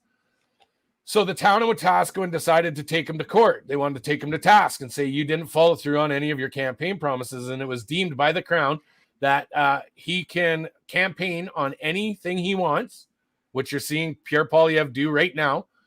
He can campaign on anything he wants, say whatever he wants, do whatever he wants to get the votes. But once he gets elected, he doesn't have to follow through because he signed on to the Conservative Party line. So you found out that politicians can lie on their campaign promises. So how was I going to go with that now? The Wisconsin child or the young child or something like that? No, it was the little child was the member of parliament's name. Okay. Oh, sorry. But what it was is, oh crap. We got so many thoughts in my head. Yeah, it happens. It totally happens. That was the UCP party turning on us. Oh, proven. Yeah. So that's what I mean. These members of parliament can tell you whatever they want while they're campaigning, and then they have to toe what their party's respectable platform is. So we're seeing even our members of parliament who are good old Alberta people that they are not for the people. Ladies and gentlemen, I'll give you a little brief background. I have a bank account with Alberta Treasury Branch. Alberta Treasury Branch is an Alberta-owned banking establishment invested by Albertans, run by Albertans, for Albertans. It's not part of the Bank of Canada. So why did the UCP government allow the federal government to lock down an Alberta-owned, Alberta-maintained bank account on one of their citizens? How did you let that happen? So when I requested meetings with these members of parliament, that's where I was going. When I requested the meetings, I got myself back. Woo! Great. When we requested these meetings, we realized that these members of parliament, these members of provincial parliament and the federal don't care about you. They don't give a shit about you. They'll avoid you when they get to the tough questions. This one that I have for her is a tough question. It is a number one question. And if I get vocal on it in the province of Alberta, it is going to expose a 100% huge can of worms. It'll open up Pandora's box in Alberta, and I will probably be unalived. Ladies and gentlemen, I am not suicidal, nor have I ever been suicidal. But if I go missing or I disappear and they say it was suicide, it's because I opened this can of worms up. So what you're seeing is politicians are in their own little entity group. They don't care about you. When you poke that through that little group and say, hey, bank account's frozen, whoa, they'll pull back in and they don't want nothing to do with you. They don't want to talk to you. But I have something in store where I am exercising my right as a citizen to, if you're going to avoid me on emails, phone calls, there's been over 18 emails and phone calls. I've spoke with her assistant. Her assistant has passed on the message. They refuse to get back to me. So, lo and behold. How do you get their attention? How do you get their attention? Well, you find out where they're going to be next and you go there. So that's the next course of action. Going to hold them to account. I'm going to stand up in front of them and I'm going to ask the questions in front of a public forum because you refuse to answer them in a private forum. So now it's time I ask on a public level. And it's wrong. So if you have an Alberta Treasury Branch bank account in Alberta, I'd highly recommend you getting out of it and going to a credit union. I really think that the Alberta Treasury Bank of Canada or of Alberta has only Canadian interests at heart, not Albertans. It has the government interests at heart. It don't care. And whoever they're paying off, they're paying them off. This lawsuit hasn't. Oh, I gotta wait. This is for fundraising purposes, ladies and gentlemen. I was about to ask you to do it.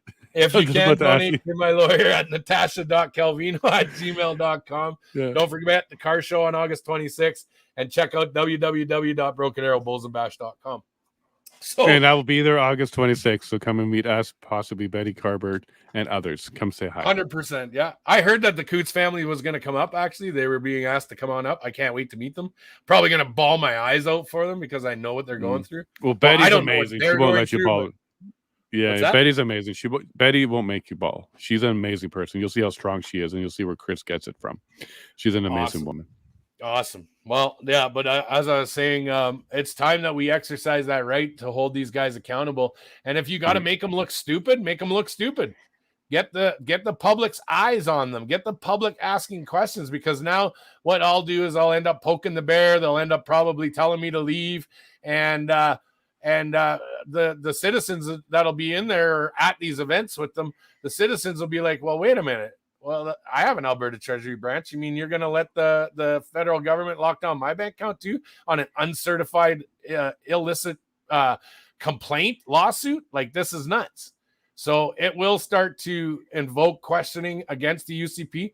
Now, I was with everybody else. I promoted the UCP. I thought she was pitching a good pitch, but I know we've been through this already. And I knew what Jason Kenney did. He came in with the Trump rally. And I just told people, just watch. And now that we finally got a portion of society that is actually intelligible enough to watch and maintain a good eye on these politicians, it's starting to be like so transparent now of what they're doing. And people are, it's amazing me how people are like, hey, and they're writing and they're emailing and they're going to events and they're questioning. And that's exactly what we need. That is what democracy was built on, was the difference of opinions coming to the generalization that this is for the better interest of the majority and not for just my own interests. And that's what we need to do. And Alberta has the strongest leg in this. I really do believe if we lose Alberta, this country's gone. So Albertans, it's time to tighten up the boots, put the cowboy hats on, tighten that belt buckle, and hold these members of parliament accountable. We have the voice here. We have the drive. We have the community. Oh, look at that! Yay! I got a drink. There you go. You got a paper straw though, right? I was thirsty. I didn't bring a water down because I found out that I had to be in here in 7 minutes. Yeah, sorry about that. My bad. I really should have been on top of that. It was a really long day for me. I drove up from Lethbridge just to get here on time for you. I wanted to make sure we were good. No worries. Yeah. So I kind of like that idea. So what a lot of people say is go and run for the school board, go run for your municipal as well, become a councillor, do it regionally, and even do it provincially if you can, because we need to replace some of these people with good common folk. What about you? Now, you're not talking about federal or provincial, but what about your school board? Have you thought about getting in there and running for that? I don't know. I have a very colorful past. And this stuff with the convoy and all that kind of stuff has probably brought a big, radar alert if I get in anywhere or do anything. But that might be a good thing, because it might bring a lot of other parents out to come hear you speak, fill up that audience, have their voice as well. Like, you might be a draw for the community to come and actually participate in these meetings instead of just ignoring them. But I'm only one voice, right? That's where we start, though. Yeah. You know what? It's not the first time somebody's asked me.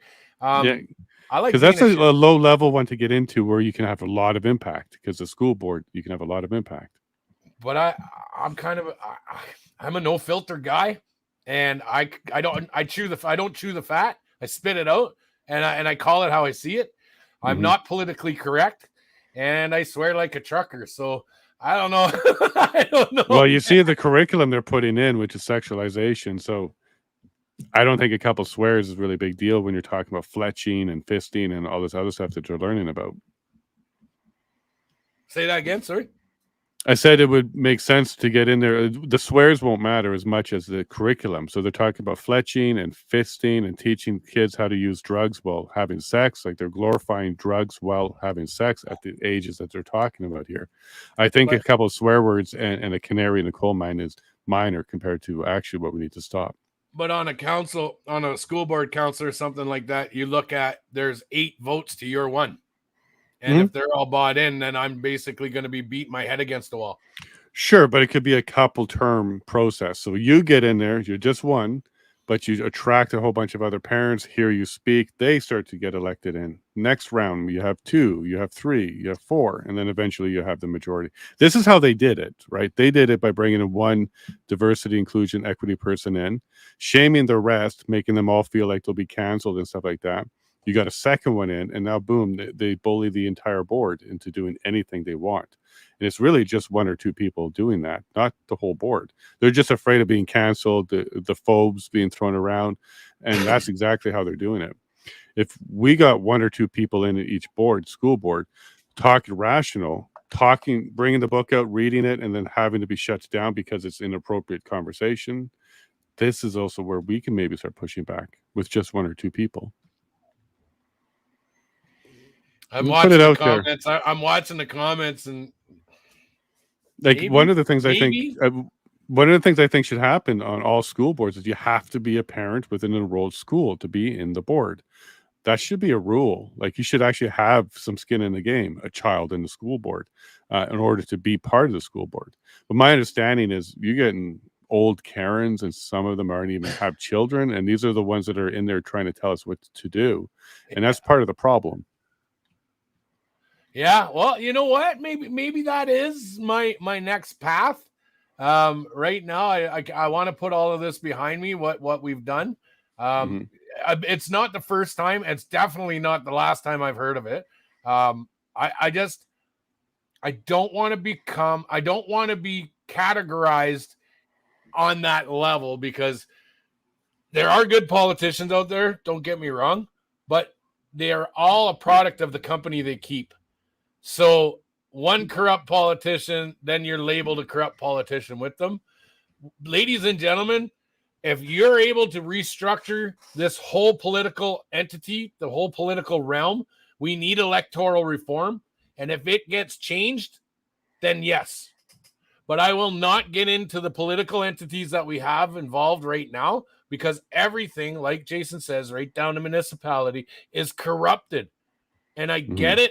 I'm not no spring chicken anymore. I'm getting up there. I know a lot of, you're not that old, Pat, but I'm only 46. I know. But hey, we're the same age. At the same time, I don't have the next 30 years of my life to waste trying to fix something that's so obliterated and so corrupted. I'd rather dismantle the whole system right now and be part of the new one that would change everything, if that makes any sense. That's an interesting one. So would you be for alternate schools, parallel schools, learning pods, that kind of thing? Like taking them out of the public system? Anything that has the children's best interests at heart. I'd be involved in anything that is going to make my neighbors happy. It's going to make my community prosperous. It's going to bring positive energy, positive vibrations, positive light to our community. I would be. Absolutely. But in the system that we have right now, the way it's designed, it's not when we say we're playing in their sandbox, it's not. It's quicksand, and it takes forever for things to get done. It takes a millennium for people to get these things to the table, and that's designed that way. It's designed to lose interest. Yeah, and I do think we can even encourage people. So maybe not necessarily you, but you can keep encouraging people to go and run for the board and get in there and make change. Because that's exactly how they got in there. They only put a few people in each municipality, each region, and then they pushed that agenda, the CRT agenda, and it worked. We got to counter that, though, because our schools are not where the children need to be anymore. And that's so sad to see. Yeah. Okay. I want to... And I might catch some flack for this, but to be honest, let's not be honest, okay? Let's hypothetically speaking, CSIS, this is hypothetical. It all burnt down today, tomorrow, everything burnt down, hypothetically, allegedly. Well, they're working on it with all these fires, so it may not be burn hypothetical. It down to the ground, and we'll pick out and start it all up and let it burn, and then we'll pick up the pieces and we'll fix it. Kind of a thought. I don't know. Kind of a thought. Yeah, the phoenix will rise out of the ashes, something new. It's kind of what forests do. They renew themselves after a fire. They come back stronger and better. I hear you. Best way? How's the best way to sell something to somebody? You have to make it look like it was their idea. What's the best way to expose somebody? Is make them mess up so that they expose themselves. So that's where we're at right now. We're letting them expose themselves. We're calling them out on their bullshit. We're getting it out to the people in public. And then the dismantling of the structure will happen. It'll implode on them, on themselves. And then once that is, then we can come in and pick up the pieces. And that's where we're at. I really don't see a political position for me. I hate politics. I hate them. I hate everybody equally when it comes to politicians. At least you're diverse on that. You hate them all equally. I'm very apolitical. I love being a political watchdog. And my biggest thing would be, I would love to be the head of an ethics and accountability board that has a team in every province, that team has 2 people that monitors and tracks every politician.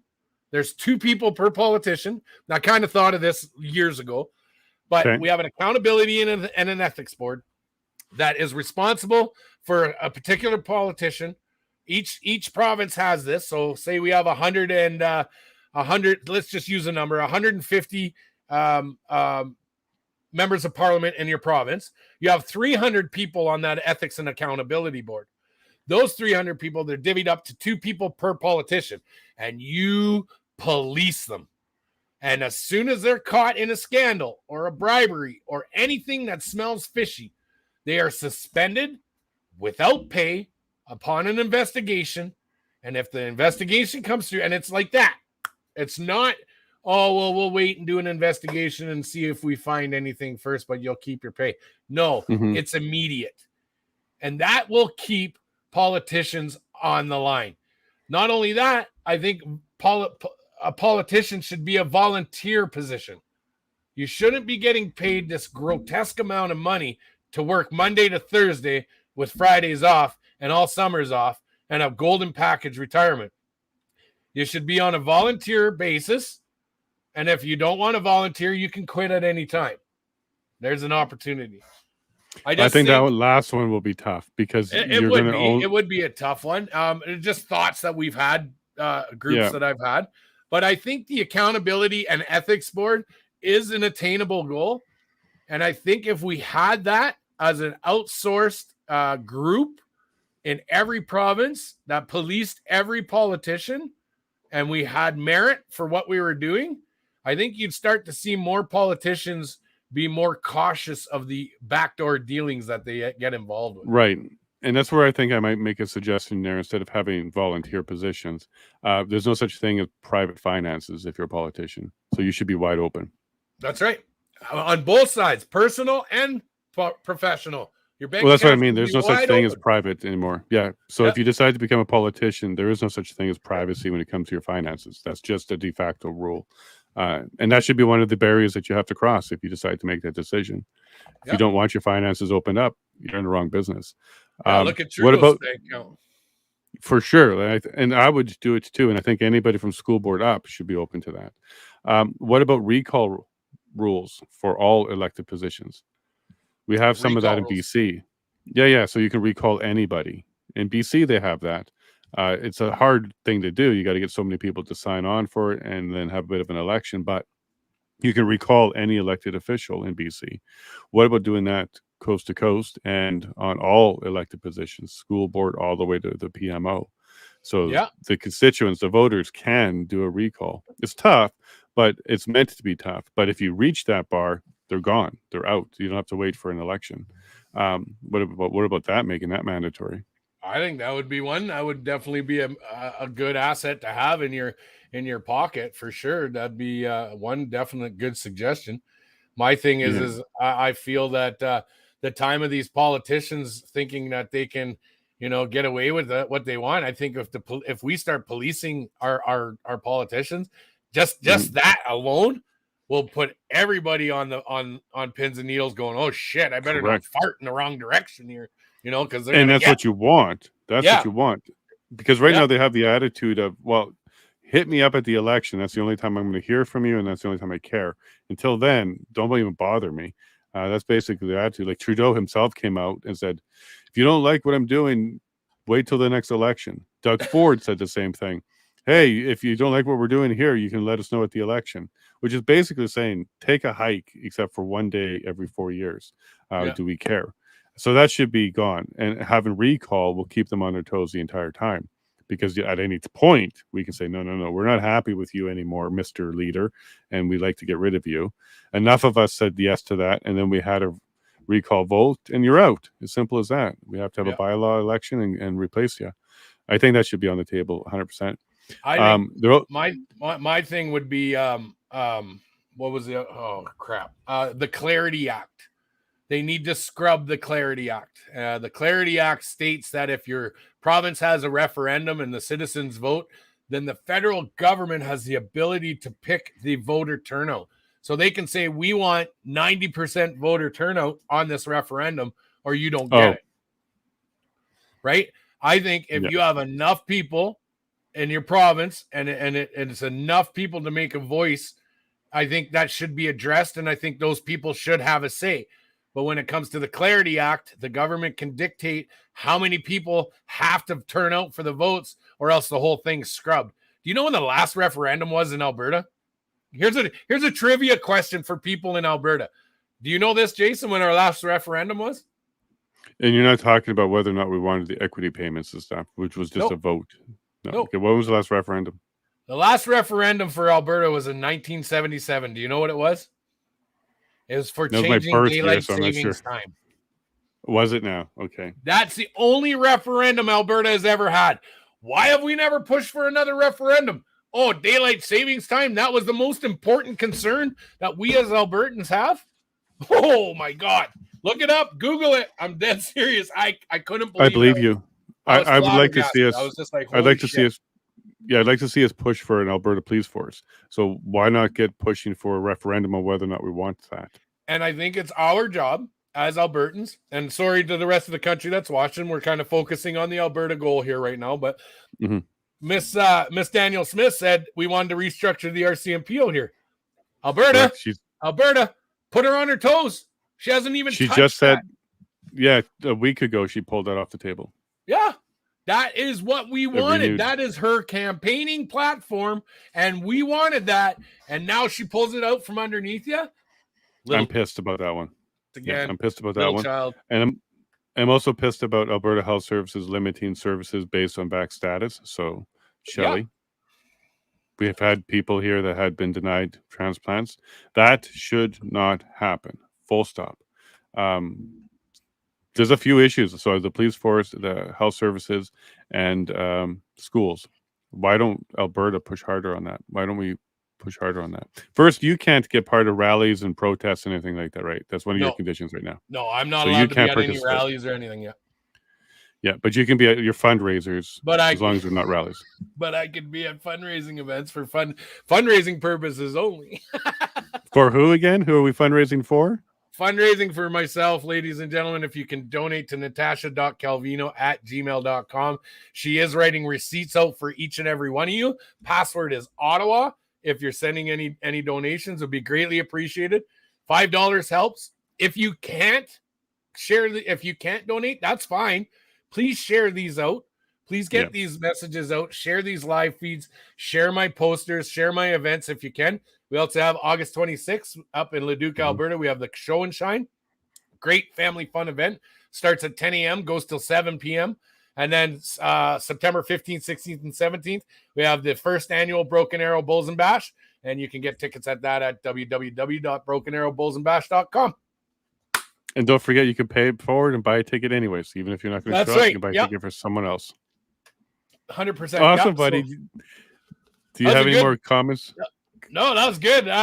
You really poked the brain. It's nice to wake that back up again, because for over a year, I haven't been able to talk to anybody. I haven't been able to express my opinions to anybody. And I've been secluded and basically culled. So it's nice to get back into the realm again and be able to say my piece, bring that awareness out to people, and just understand, ladies and gentlemen, we're just talking. There's nothing wrong with talking about it. But guess what? I'm not allowed to talk unless this is for fundraising purposes only.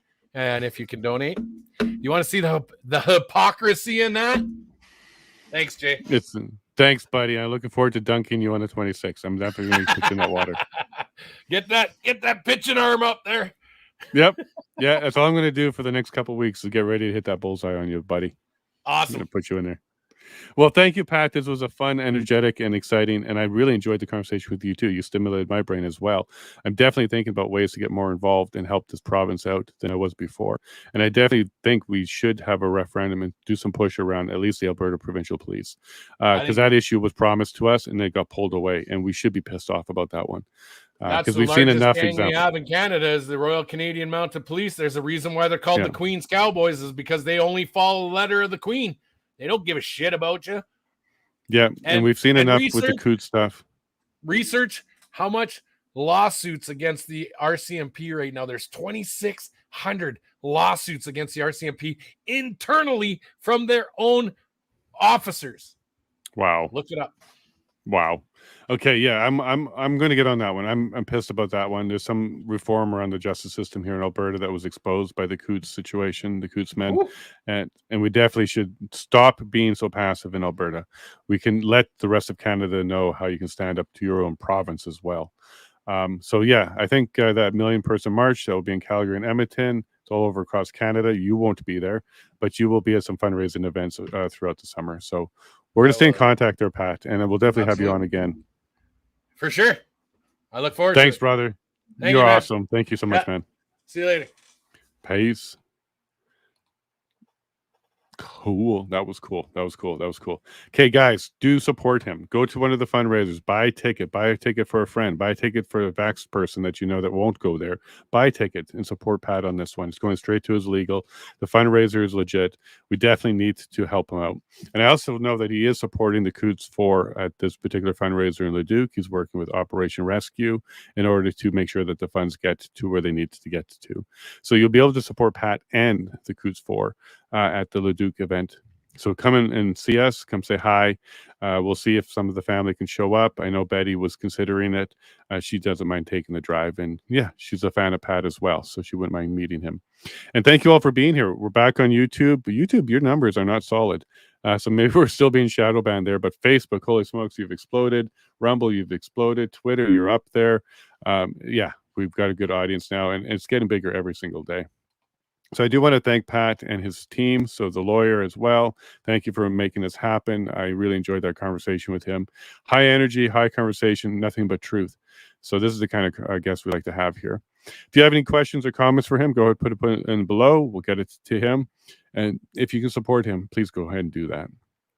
Thank you all very much. It was a long day for me. We had to drive all the way back up here just to get to the studio, just to get this up, and just made it in the nick of time. I literally sent him the link minutes before he was to be on. I'm sorry, Pat. I know that you ran and got on here, so I appreciate that. Thank you all very much. I love you, and I'll see you tomorrow. God bless.